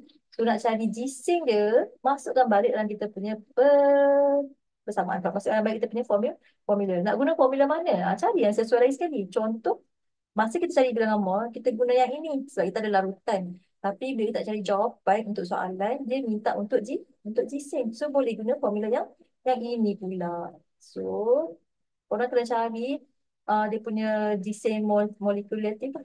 Tak muat kelas cikgu tak jaga buat kat bawah ni. Cikgu buat kat bawah ni lah. Sambung sikit kat bawah ni. Sorry lah tak muat. Kalau buat kata ni macam kecil sangat. Okay, so cikgu buat kat bawah ni. So jisim, cikgu bawa ke sini sikit.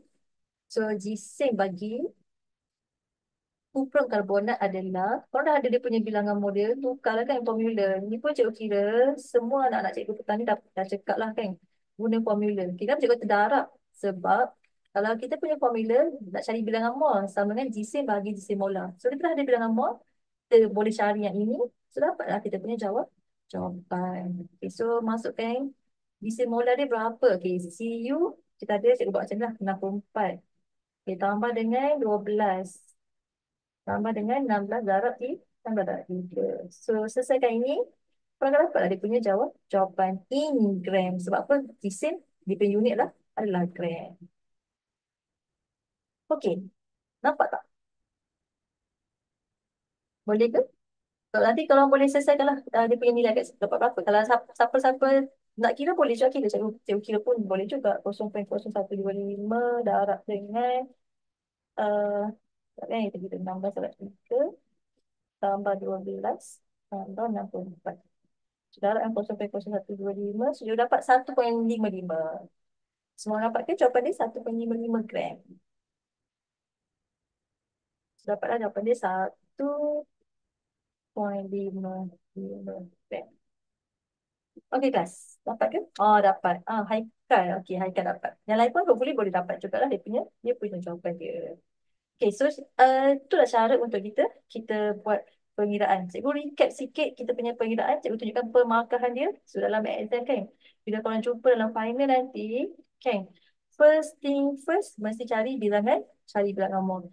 Jangan, kita pun janganlah gopoh. Dia tak akan bagi bilangan mol untuk apa yang kita nak cari tu siap-siap kan. So, cari je bilangan mol ikut apa yang dia minta. So, benda ni kita tulis lah. Dia ikutlah pada apa maklumat kan yang dia bagi. So, ada unit dan juga nilai yang betul sudah dia bagi satu markah. Okay. So, lagi sekali dalam dalam exam untuk pengiraan, kalau korang start kan, korang cari dulu bilangan mol. Carilah apa-apa yang apa maklumat kat situ yang korang boleh guna untuk cari bilangan mol. Cuma kadang-kadang dia dah bagi siap-siap. Contoh dia bagi 0.01 mol dah bagi. Lagi senang lah, lagi memudahkan kita punya kerja. Tapi itulah dia bukan soalan kita tau. So kita tak ada expect selalu dia bagi. Dia tak. Biasanya kita kena cari. So kena tahulah macam nak cari kan. So nak cari kalau tak boleh lari pada empat formula ni. Tapi macam contoh lah untuk kita dua jarang keluar yang ini. Jarang. Dia sebut jarang tak bukan tak keluar langsung. Tak lah. Tapi jarang keluar. So kita banyak guna tiga ni lah. So bila dapat soalan dalam exam pastikan cari bilangan mol tu mesti guna mana-mana tiga ni lah kan. Okay, so dah cari bilangan mol. Okay, apa yang korang boleh buat adalah menisbahkan persamaan. Kenapa kena nisbahkan persamaan ataupun kenapa kena bandingkan persamaan? Sebab apa yang kita nak cari bukan apa yang bukan soalan minta. Soalan tak minta pun benda ni kan. Soalan minta kumpulan karbonat. So tujuan kita menisbahkan ataupun membandingkan persamaan adalah untuk sebenarnya mendapatkan bilangan mol bagi apa yang kita nak cari. Apa yang kita nak cari. Maksudnya apa yang tak nak minta lah kan. So kita nisbahkan kita punya persamaan. Kita akan dapat satu mark. Ini satu markah. Okay, cuma korang kena take note. Kadang-kadang kan markah untuk pengiraan ni disebabkan satu nisbah satu tu dia tak bagi kadang-kadang markah kat situ. Dia sebab yelah satu dengan satu kan. Macam dia consider macam student tak payah buat pengiraan lah kat situ kan. Tapi korang mesti kena tulis. Kena tulis yang korang nisbahkan korang punya persamaan. Kenapa kena tulis benda ni? Sebab takkanlah tiba-tiba korang nak tukar kan. Bilangan mol yang korang cari untuk nature karbonat contoh. Tiba-tiba korang guna dia punya bilangan mol ni untuk cari jisim. Macam tak kena. Tak kena sebab apa? Sebab tak tunjukkan daripada mana kau dapat bilangan mol untuk kumpulan karbonat. So macam yang ni tunjukkan. Obviously kita gunalah 0.015 ni sebab dia punya nisbah adalah sama. Dan last sekali untuk step yang ketiga, cari sahaja apa yang soalan minta. Nak jisim ke, nak isi padu ke, ikut dia lah nak minta apa kan. Berserta lagi sekali unit yang betul lah. So ni semua ada unit ni. Okay. Dan berserta unit yang betul, korang akan dapat markah yang ketiga iaitu markah untuk korang dapatkan jawapan bagi dia punya soalan. Hmm. Okey kelas. Boleh faham ke?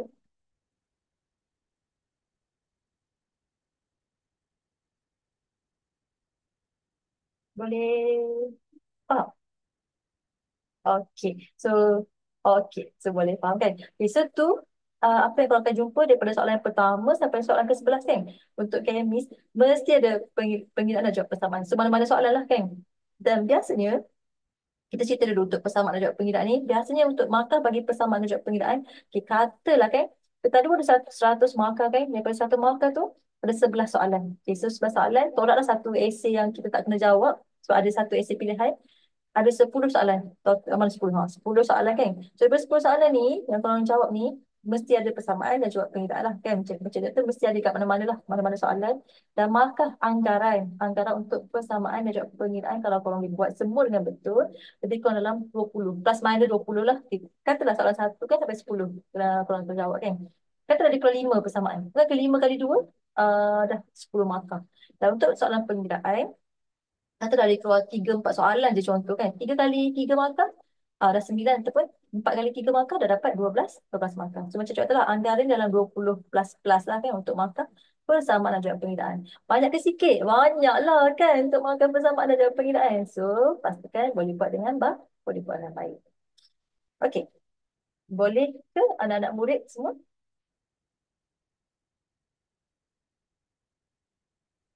Boleh ke?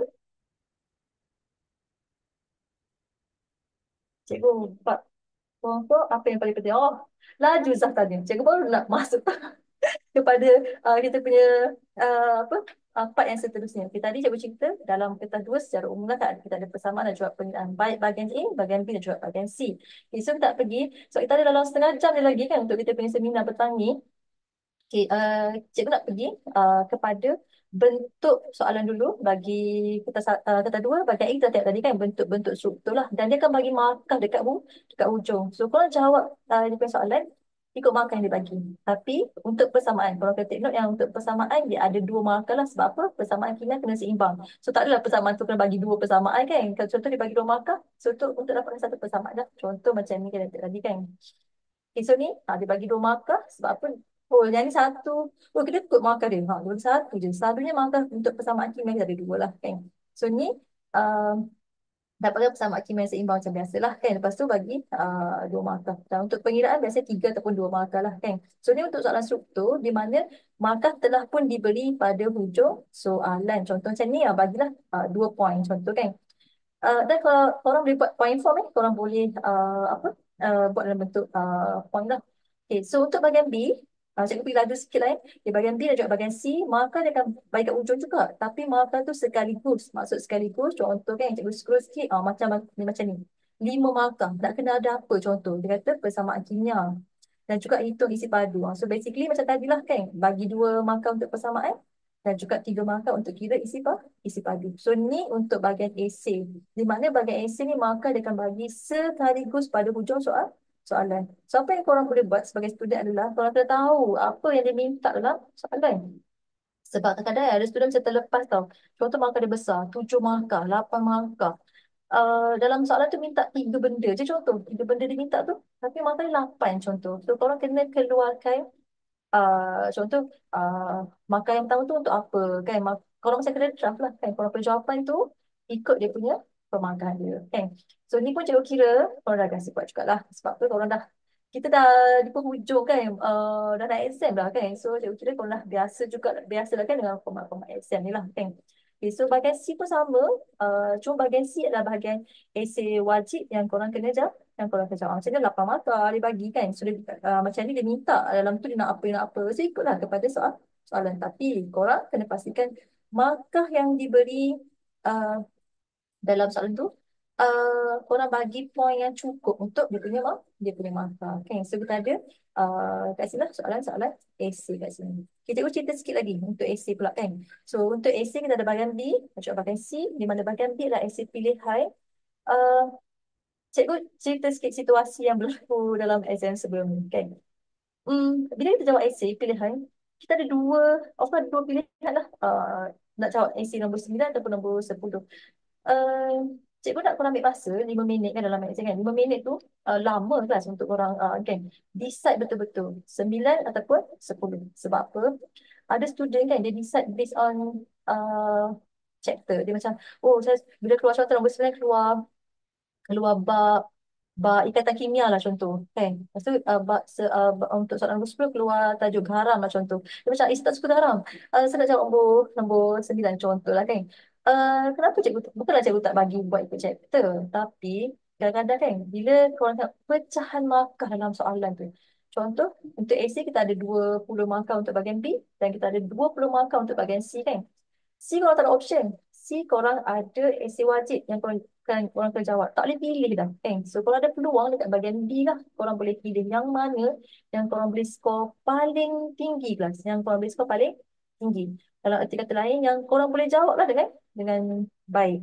Jadi, kalau cikgu kan pilih ikut topik ni, kadang-kadang macam ada topik yang mula-mula senang tau, pecah markah dia dua, dua, dua senang. Tapi kat bawah tu markah dia 10 yang korang tak boleh jawab langsung kelas. Contohlah kan. Jadi korang dah rugi 10 markah. Compare dengan soalan yang seterusnya satu lagi. Korang boleh jawab dia punya anak-anak tu semua. Walaupun tak lengkap, tapi contoh korang boleh buat dua, dua, lepas tu dapat tiga, lepas tu dapat empat, macam tu kan. So cikgu rasa better pilih yang satu lagi tu. Dia depend lah kan pada korang. Tapi, percaya cakap cikgu, salah pilih esei bahagian B kan akan sangatlah mengganggu korang punya fokus dalam menjawab soalan. Sebab apa? Salah pilih kan. Maksudnya korang nak patah balik, mungkin tak cukup masa lah. Oh, saya tak nak buat pukul 9 lah. Separuh saya tak boleh buat. Saya nak tukar pukul 10. Buang masa, buang tenaga untuk buat kat situ. Kan? So, better ambil masa 5 minit untuk tengok betul-betul duduk soalan tu yang mana yang paling tinggi korang boleh buat. Okey. Boleh ke? Boleh kelas? Okey. So, menjawab kepada soalan Zaf tadi kan, bab form 4 apa yang paling penting? Cikgu akan cerita untuk overall lah, untuk bab form 4 dan juga bab form 5. Sebab tu cikgu kata tadi, cikgu KIV dulu kan, tentang kita punya analisis soalan. Okay, contoh kan, mana kita punya analisis? Oh, yang ni lah. Okey, kita cerita tentang apa yang berlaku. Sebab korang baru tahu yang keempat KSSM. Maksudnya yang awal lagi, banyak benda yang kita berjangka lagi yang berlaku dalam exam lah. Okey, so kita cerita tentang kalau nak kira kan, Kemis ni, kita ada form 4 dan juga kita ada form 5 lah kan. So, Kemis form 4, cikgu tolak bab yang pertama daripada kita punya syllabus. Bab satu tu introduction to chemistry tak ada apalah kan. So, bab 2 sampai bab 8 maksudnya kita ada 7 chapter. Okay, lepas tu kita ada bab untuk form 5 pula kita ada 5 chapter kan. So, total 7 tambah 5 kita ada 12 chapter kan. So, 12 chapter kita ada soalan dalam exam 11 soalan sahaja kan. So maksudnya ada satu chapter yang tak masuk dalam exam. Tetapi tu kita cerita baru kita cerita secara umum. Tapi soalan ni dia boleh buat macam-macam. Sebagai contoh, ada bab yang dia boleh gabung. Contoh kan, kalau tengok bab 2 dan juga bab 3 daripada form 4, dia adalah bab konsep paling asas kan untuk kemis. Maksudnya bab 2 dia cerita tentang struktur atom dan juga bab 3 tentang macam mana nak buat formula kimia, macam mana nak buat pengiraan kan. So bab 3 kita boleh buang daripada kita punya list. Sebab apa? Persamaan ada pengiraan dia akan keluar dekat mana-mana soalan. Maksudnya mana-mana bab dia boleh keluar kan. Sebab 3 kita boleh reject. Sebab apa reject? Bukan reject apa maksudnya kita tak includekan saya dalam dia punya soalan lah. Sebagai contoh, kalau kita tengok kat sini kan, bab 3 ni tengok formula kimia ni dia akan keluar mana-mana bab lah kan. Sebab tu dia buat bab 3 2021 dia keluar dekat soalan nombor 6. So apa dalam tu bab garam, tapi dia keluarkan sebagai salah satu daripada pengiraan yang ada dekat situ. Dan contoh nombor 9 dia kata essay. Essay of course lah kan, macam kita kata ada kena kira, kena ada persamaan. So untuk formula ataupun persamaan ni dia akan keluar dalam mana-mana chapter lah kan. Okay, so untuk bab form 4, apa yang cikgu nak korang buat adalah korang tengok bab mana, kalau nak jawab kan, bab mana yang paling penting tu, dia adalah bab-bab yang panjang yang keluar dekat essay. Okay, contoh kat sini, okay, kalau korang tengok kan, ni dia dah susun, ni dah dia susun ikut bab bagi bab yang pertama, bab 2 daripada form 4 sampai bab yang terakhir lah untuk form 5 kan. Cuma kat sini dia dapat jadi 13 chapter. Sebab dia pecahkan pula. Garam ni dia pecahkan kepada chapter yang berbeza. Maksudnya acid base dia buat satu chapter, lepas tu dia pecahkan garam tu pada chapter yang lain. Maksudnya ni untuk dia punya analisis soalan lah kan. Sebab apa dia pecahkan macam tu? Sebab pernah berlaku dalam exam kan, dia keluar 2 kali. Maksudnya dekat struktur kan, dalam exam dia tak akan keluar soalan yang sama berulang, tak keluar macam tu. Maksudnya kalau bahagian A dah keluar, kat bahagian B dan bahagian C tak ada dah soalan dia daripada bab yang berkenaan lah kan. So untuk soalan garam ni, acid base dan juga garam ni ada pernah dia kata tahun yang dia dah keluar tau kat depan kat bahagian A struktur. Untuk acid lah contoh kan, tanya pasal acid semua-semua bla bla bla tu, tiba-tiba dekat bahagian B ataupun bahagian C dia keluar pula dia punya garam. Padahal tu chapter yang sama kan, tapi dia pecahkan dia punya dia punya soalan tu. So korang boleh jangkakan yang itu hanya untuk chapter 6 sahaja daripada form 4. Maksudnya dah keluar kat depan tapi masih lagi boleh keluar dekat essay lah. Sebab ni antara soalan yang kalau korang tengok kan topik ni antara topik yang dia selalu keluar kat bahagian-bahagian penting lah. Contoh kalau yang ini kan dia keluar pasal apa ni penyusunan kan, penyediaan garam, larut ke tak larut, dia sudah akan keluar lah kat situ kan. Untuk tajuk garam dia pecahkan dua lah. So ni untuk tahun 2021 dan juga 2022 dan kita ada 2023 lah, masih lagi sama. Dia keluarkan bab 6 ni untuk apa dia punya soalan struktur dan kita kata mungkin ada juga lah untuk soalan soalan AC juga situ. Sebab dia ada tajuk yang kita kira penting lah dalam PSM kan. Jadi untuk lain sekali menjawab kepada Zaf kan, bab form 4 apa yang paling penting adalah uh, of course bab asas lah kan. So apa nak guna dalam semua soalan. Contoh bab asas yang tadi lah, persamaan kimia, pengiraan, struktur atom. Kadang-kadang kan ada student yang tak tahu pun nak beza atom tu apa, molekul tu apa. Bukan tak tahu beza, dia dalam yelah, bila dalam exam kan dia macam tak tahu pun macam terlepas lah. Atom sepatutnya tulis tak ada nombor. Atom mesti satu je, Mg satu contoh kan, Mg seketul macam tu. Tapi bila letak Mg2 contoh lah kan, bila dalam exam kan macam-macam boleh berlaku. So tu cikgu kira tu macam careless mistake lah yang student buat. So kalau untuk topik yang korang boleh fokuskan untuk form 4 sebenarnya semua topik lah kena baca kan. Sebab tu uh, masa form 4 semua dah macam dia bagi korang konsep-konsep. Belajar konsep kan. Bila dah masuk form 5 belajar dah cakap application daripada konsep yang korang belajar. Sebagai contoh, bab 3 daripada form 5, termokimia. Kan ke dalam termokimia, korang ada haba pemendakan dan korang ada haba peneutralan. Mana datang peneutralan? Acid dan base. Bila baca acid dan base? Form 4. Tapi bila form 5, korang buat apa? Korang tengok dia punya heat dia. Korang tengok dia punya haba yang terbebas. Benda yang sama tak? Benda yang sama, tambah sikit lagi. Tambah dia punya haba. Sama juga macam haba pemendakan. Masa form 4, dah belajar pasal tadi penguraian ganda dua, korang hasilkan precipitate atau pemendakan. So masa form 5 ni belajar pula dia punya haba. So benda tu macam teori yang korang dah belajar daripada form 4 korang apply dalam konsep bagi form 5. So kalau paling penting tak ada, semua topik adalah penting dalam exam. Sebab apa? Untuk KMS kan tak banyak chapter, so semua chapter akan keluar dalam exam. Maksudnya semua chapter boleh keluar dalam exam. Tinggal lagi apa yang kita nak fokus adalah apa yang akan keluar dekat bahagian essay sebenarnya kan dalam exam. Okay, cikgu cerita sikit lah. Bahagian essay. Alamak, kita ada masa dalam plus minus dalam 20 minit macam tu kan. Cikgu cuba lajukan sikit kita punya speed. Okay, untuk essay ni, um, cikgu cerita benda yang best dulu. Bukan tak cerita benda yang best je kan, kalau boleh kan. Benda yang best yang berlaku tahun lepas, 2023. 2023, cikgu kira macam agak bukanlah mengejutkan macam mana. Dia agak mengejutkan bagi student sebab um, tahun lepas kan sebab cikgu banyak conduct kelas online. So cikgu bila online kan kita ada di serata Malaysia lah, ada yang daripada Terengganu, daripada Kedah kan. So mostly cikgu punya student tahun lepas banyaknya daripada Selangor kan. So kita banyak discuss lah pasal Selangor punya exam. Sebab apa? Cikgu sebut Selangor punya exam kan, bukan sebab cikgu duduk sini so cikgu cerita pasal Selangor, tak. Sebabnya tahun lepas um, dia macam mengejutkan sikit lah sebab dia keluar dalam bahagian B dia keluar tajuk polimer sebagai essay. So bila sebut bahagian B, dia keluar sebagai soalan essay kan. So dia keluar polimer.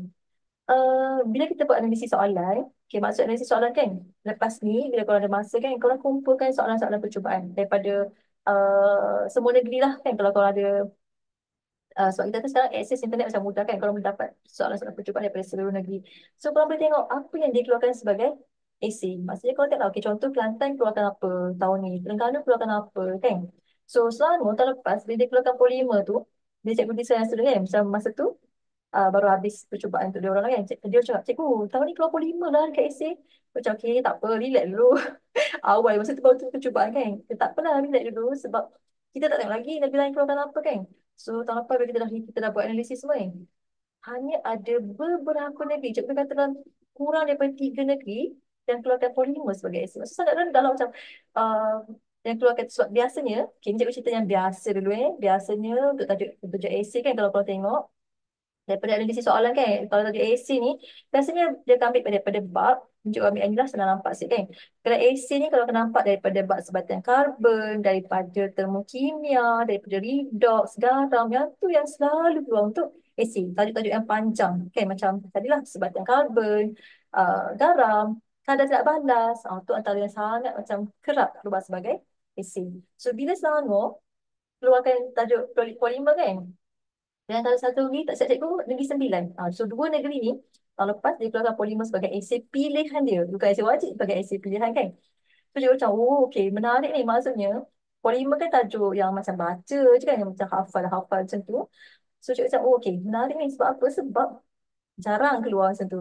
So cikgu, bila discuss tu, cikgu, tanya cikgu, cikgu ada possibility tak dia keluar dalam exam sebenar? So cikgu macam, boleh je keluar. Sebab yelah, semua topik kan, apa yang kita belajar mesti keluar dalam exam. Cumanya, adakah percentage of mereka tu tinggi ataupun tak lah kan. So dia macam okay, boleh dia keluarkan esei.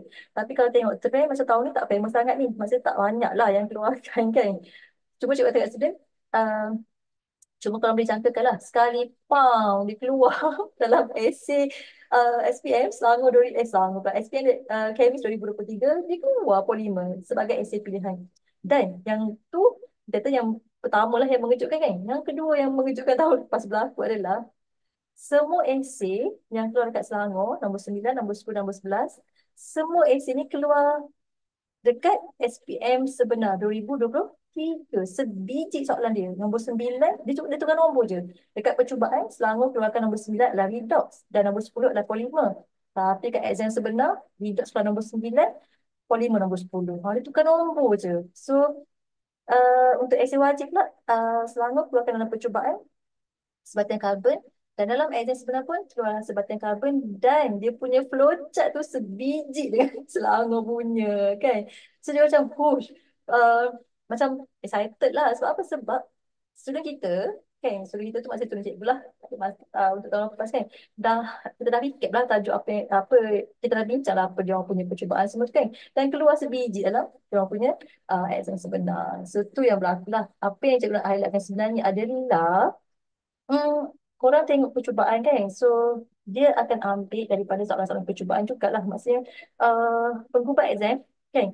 Dia, setiap negeri kan ada penggubat soalan masing-masing kan. So, dia akan ambil random. Okay, mungkin tahun ni, contoh tahun 2023, tahun lepas, oh Selangor macam menarik lah soalan dia. Dia ambil, tengok straight. 9, 10, 11, semua soalan Selangor dia ambil. Dia keluarkan dalam exam sebenar. Dia tukar sikit-sikit je. Tukar contoh, kalau dia guna polimer A, polimer B, dia tukarlah polimer Q, polimer P. Contoh macam tu kan. Tukar sikit-sikit je. Tapi untuk sebagai karbon, keluar sebiji dia punya projek dia. Saya macam okey. Macam itu pun makan bonus lah. Sebab dah buat kan masa percubaan. Baru 2-3 bulan buat, dah keluar dekat final. Final sebenar macam tu kan. So apa yang korang boleh buat adalah, kan, ada masa lagi. Bagi, cikgu tak tahulah average student yang dekat sini. Tadi di awal kelas cikgu tanya, majoriti ada yang dapat A kan. So kita kata, yang dah dapat itu boleh kekalkan kan momentum yang sama, boleh boleh kekalkan lah untuk dapat A juga pada final nanti. Tapi yang yang masih belum dapat A kan, korang ada masa lagi. Kita sekarang baru awal bulan 10 kan, cik, baru awal bulan 10 kan. Kita ada bulan 10, 11 dan juga 12 untuk korang prepare lah kan. Sebab exam sebenar Kamis adalah pada, dah tahu ke tarikh Kamis kan, kita ada 21 Januari 2025. So korang ada plus minus dalam 3 bulan lagi untuk korang prepare lah. So preparation yang paling berkesan lah pada cikgu, yang cikgu kira adalah korang kumpulkan semua percubaan kan, 2024. Korang tengok satu-satu soalan dia. Okay, maksudnya, okay, kalau yang ni, keluarkan IC apa yang aku boleh jangkakan lah untuk apa exam sebenar nanti lah. Sebab dia dia akan ambil daripada exam percubaan juga. Cuma kita tak tahu daripada negeri mana yang dia nak ambil. Contoh kan, tahun lepas mungkin famous ni Selangor kan. Sebab soalan dia, macam contoh lah kan, macam unexpected sikit. So dia macam, apa dia kata, bila keluar polimer tu macam, sama cikgu, banyak ni dia keluar polimer ni. Maksud banyak tu, 20 markah kan, nak tanya apa. So dia panjang nak cerita dia. Dia cerita satu-satu polimer sampai, kita kata sampai habis lah soalan kan. So benda tu macam kan, technically hafal. So student kan, cikgu boleh cakap jujurnya, masa percubaan tak ada siapa pun jawab polimer, dan masa final pun sama, tak ada siapa pun jawab polimer. Sebab dia terlalu lah macam hafal. Macam korang hafal sejarah lah kan, korang hafal tu korang kena terjemahkan dalam exam. Dia tak boleh salah sikit lah perkataan dia. Sebab benda hafal, benda teori yang dah fix lah kita kata kan. So student cikgu ramainya percubaan tu memang diorang jawab redox lah, memang majoriti jawab redox, dan exam sebelah kan dia keluar redox juga, so dia orang jawab redox lah untuk exam. Cuma sikit lah ada isu dekat sebatian karbon tu. Sebab masa exam, percubaan tu dia dah keluarkan tau glukosa kan untuk produce ethanol. Tapi dalam exam dia orang macam tak tahu lah, macam mungkin confuse sikit kan, dia dah keluar dalam final kan. So dia macam confuse sikit lah, untuk ethanol tu terhasil daripada glukosa macam tu. So just apa tengok kan di hujung-hujung ni, korang boleh tengok apa soalan-soalan yang keluar untuk AC lah, especially kan untuk 2024. Dan kalau ada masa, korang tengok juga esei yang keluar daripada 2023. Dia macam trend dia 3 tahun ke belakang lah macam tu. Okay. Sebab tu je, macam cakap tadi, KSSN ni masih lagi baru. So kita macam boleh jangka lah, kita katakan macam, oh yang ni dah keluar ni, last ni. Mungkin tahun ni dia buat sama ke, kan? Ataupun nak ubah sikit ke. So kita boleh macam tengok lah dia punya trend soalan berdasarkan soalan-soalan apa? Soalan-soalan percubaan. Sebab bila korang tengok percubaan kan, korang tengok, okay, contohlah tahun lepas tiba-tiba polimer keluar sebagai soalan esei. Pang, dia keluar dalam exam sebenar kan. Setahun ni korang cuba tengok kan. Sebab cikgu nak cerita saya tak boleh, sebab baru selesai exam percubaan. So cikgu tak dapat gambaran keseluruhan lagi. Kalau cikgu nak share dengan korang pun, cikgu tak pandai nak cakap. Sebab cikgu, macam cikgu tanya, cikgu baru dapat daripada Selangor. Yang cikgu ajar lah Johor. So tak banyak lah yang cikgu boleh share kan. Tapi cikgu rasa bulan 11 ni dah banyak lah apa page-page yang akan upload soalan-soalan percubaan. So korang pergi download je kan, korang buat, dan korang tengok apa yang macam cikgu kata lah, apa yang korang boleh jangkakan untuk bahagian AC, bahagian B dan juga bahagian C. Dia akan ada lah sikit dia kata apa persamaan yang kau boleh nampak. So macam kau boleh target lah kan, apa topik yang akan keluar dekat bahagian-bahagian yang berkenaan lah, macam bahagian A dia keluar apa, bahagian B dia keluar apa, dan juga bahagian C.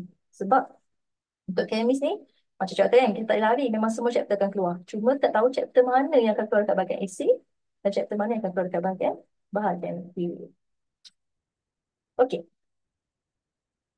So, ada soalan. Oh, pandai lah cikgu cerita kan. So, ada soalan tak kalau nak tanya? Ada soalan kelas kalau nak tanya?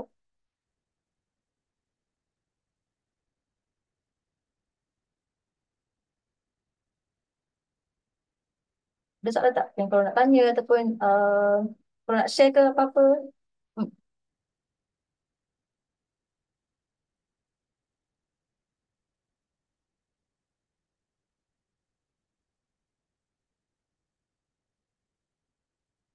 Oh, ada soalan ke? Tak ada. So, um, itulah kalau hopefully kan kita punya seminar ni kan uh, membantulah kan sikit sebanyak kan korang dalam dalam exam lah kan. Apa kata uh, tak semestinya kan apa yang cikgu tadi kan tak semestinya macam nak cakap macam tak macam nak langkah ayat dulu ni, dia bila kita buat apa soalan kan, apa yang kita nak adalah student boleh apply kemahiran apa yang dia dah belajar kan sepanjang 2 tahun ni dalam dalam dalam dia punya pembelajaran kan. Jadi sebenarnya lebih kepada dia tak tengok macam mana student tu uh, dia punya knowledge tu dia convert dalam bentuk jawapan dia. Maksudnya kita tak tengok okay, so dia faham tak konsep dia. So apa yang korang boleh buat lah, dalam semua cikgu kira semua subjek lah kan, kalau kena jangkakan sesuatu akan ada yang macam oh tahun ni, oh ni pelik lah, ni tak berlaku lah macam tu kan. So dia akan dalam exam mesti ada sikit lah, tapi tak banyak lah kan, dia cuma nak test sikit kemahiran kita berfikir untuk student lah kan. So apa yang kau boleh buat adalah konsep tu kena faham dengan jelas. Dia akan pusing lah kan, dia akan pusing apa-apa kan, apa-apa yang dia boleh buat nak bagi student macam confused sikit. Tapi kalau korang ada konsep asas yang kuat, yang kukuh kan, korang tak akan tergugat dengan soalan-soalan trik macam tu lah kan. So korang mesti boleh macam, oh nampak. Dia nak cerita pasal apa sebenarnya kan. Dia akan bagilah situasi yang kadang-kadang macam kadang nak kata logik macam, tak pernah lah jumpa kan contoh situasi macam tu. Dia akan bagi, tapi uh, kita masih lagi boleh nak jawab lah dia punya soalan kan. So tu cikgu kira kalau boleh buat soalan-soalan macam tu kan. So kita kata student tu berjaya lah kan memahami dia punya syllabus secara keseluruhan yang baik dan boleh apply dalam dalam soalan kan. Maksud tu yang kita nak lah, kita tu yang mencapai lah kan. So hmm, pasal pasal soalan-soalan yang keluar so kan, kita tak ada dan apa, let's say specific chapter yang macam apa chapter yang confirm dalam exam. Sebab apa chapter yang kemis semua akan keluar kan. Tinggal lagi kita tahu kat bahagian mana. Bahagian mana tu yang penting. Sebab bahagian A contoh kan. Kalau dia keluar bahagian A, kita tahu dah soalan-soalan dia dalam bentuk struktur. Dan markah dia lebih kecil. Markah lebih kecil tu maksudnya markah dia tidaklah sebanyak satu soalan daripada essay. Essay sebab soalan dia satu topik je tapi 20 markah untuk essay yang pertama. Dan kita ada dua essay kan, kita ada 40 markah untuk essay sahaja. So essay akan cukup menguji lah korang punya kita kata tu kemahiran lah ataupun kebolehan korang kan menjawab exam lah. So pastikan macam cakap tadi, tengok essay tahun ni kan trend dia macam mana, apa bentuk-bentuk soalan yang dia keluarkan. So essay ni dia sangatlah subjektif. Macam kita kita kita tak berani macam nak spot okay ni keluar kat bahagian ni tak, tapi kita boleh kata tajuk-tajuk yang biasa keluar dekat essay. So antara tajuk yang cikgu sebutkan tadi lah kan, redox, sebatian karbon, kan apa lagi, garam, kadar tak balas. Kadar tak balas pun agak agak macam senang jugalah kan untuk dia keluar. Kalau dia keluar essay, ramainya student jawab yang itulah kan, sebab dia agak mudah sikit lah untuk kita kita jawab kan. So tu antara topik-topik yang famous lah keluar dekat essay. So tengoklah soalan-soalan dia. Apa yang korang boleh lah tengok. Kalau negeri ni, dia keluarkan macam mana bentuk dia. Mungkin dia tanya eksperimen. Mungkin negeri ni tanya pasal graf kan. So korang tengoklah bentuk-bentuk soalan yang korang macam cakap tadi, korang akan dapat macam idea. Oh, kalau dalam exam ni, dia keluar macam ni, apa aku nak jawab? Apa aku boleh prepare untuk jawab dia punya soalan. Kan macam sebatian karbon. Dia banyak guna flowchart kan. So korang tengoklah nak tukar daripada satu siri homolog ke siri homolog yang lain tu, macam mana cara dia. Macam mana nak dapat hint untuk nak tukar. So semua benda tu korang kena kuasai. So bila dia keluar dalam exam, korang akan nampak lah, oh bentuk sama lah. Sebatian karbon mesti nak keluar dalam bentuk flowchart macam tu kan. So memudahkanlah korang nak jawab soalan. Ini exam lah. Ada lagi yang korang nak tanya ataupun nak share dengan cikgu? Kita ada masa-masa kejederaan ni. So ada tak apa-apa lagi yang korang nak tanya? Apa-apa yang korang nak share dengan cikgu ke? So apa yang korang belajar 2 tahun ni kan? Cikgu harapkan korang boleh terjemahkan dengan baik lah kan? So cikgu kira kan?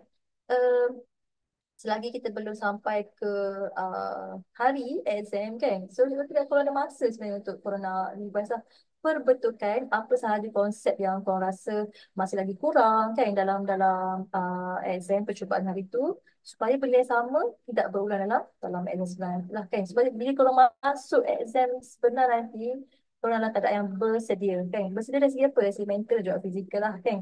So kuncinya kan, kalau cikgu dah belajar kan, mesti akan ada rasa apa, nervous lah untuk final kan, untuk nak tunjukkan apa yang kita belajar kan. So kunci sebenarnya adalah ketenangan lah. Bila korang tenang kan, korang akan macam boleh terjemahkan lah apa yang korang belajar selama ni dengan baik. So just ada masa apa, masa yang hujung ni kan, so korang prepare lah kan. Macam kata preparation paling baik adalah kau tengok percubaan kan. Korang tengok percubaan, kan tengok je lah. Tengok sampai-sampai tu dalam kepala kan, bila tengok soalan ni, okay, aku boleh jawab tak soalan ni. Kalau dalam exam aku boleh tak jawab soalan macam ni. So kalau tak boleh jawab, carilah apa, kawan-kawan cikgu untuk tanya. Okay, kalau macam ni, macam mana cikgu nak tackle soalan ni, ataupun bincang kawan, okay, kalau macam ni kau buat apa kan.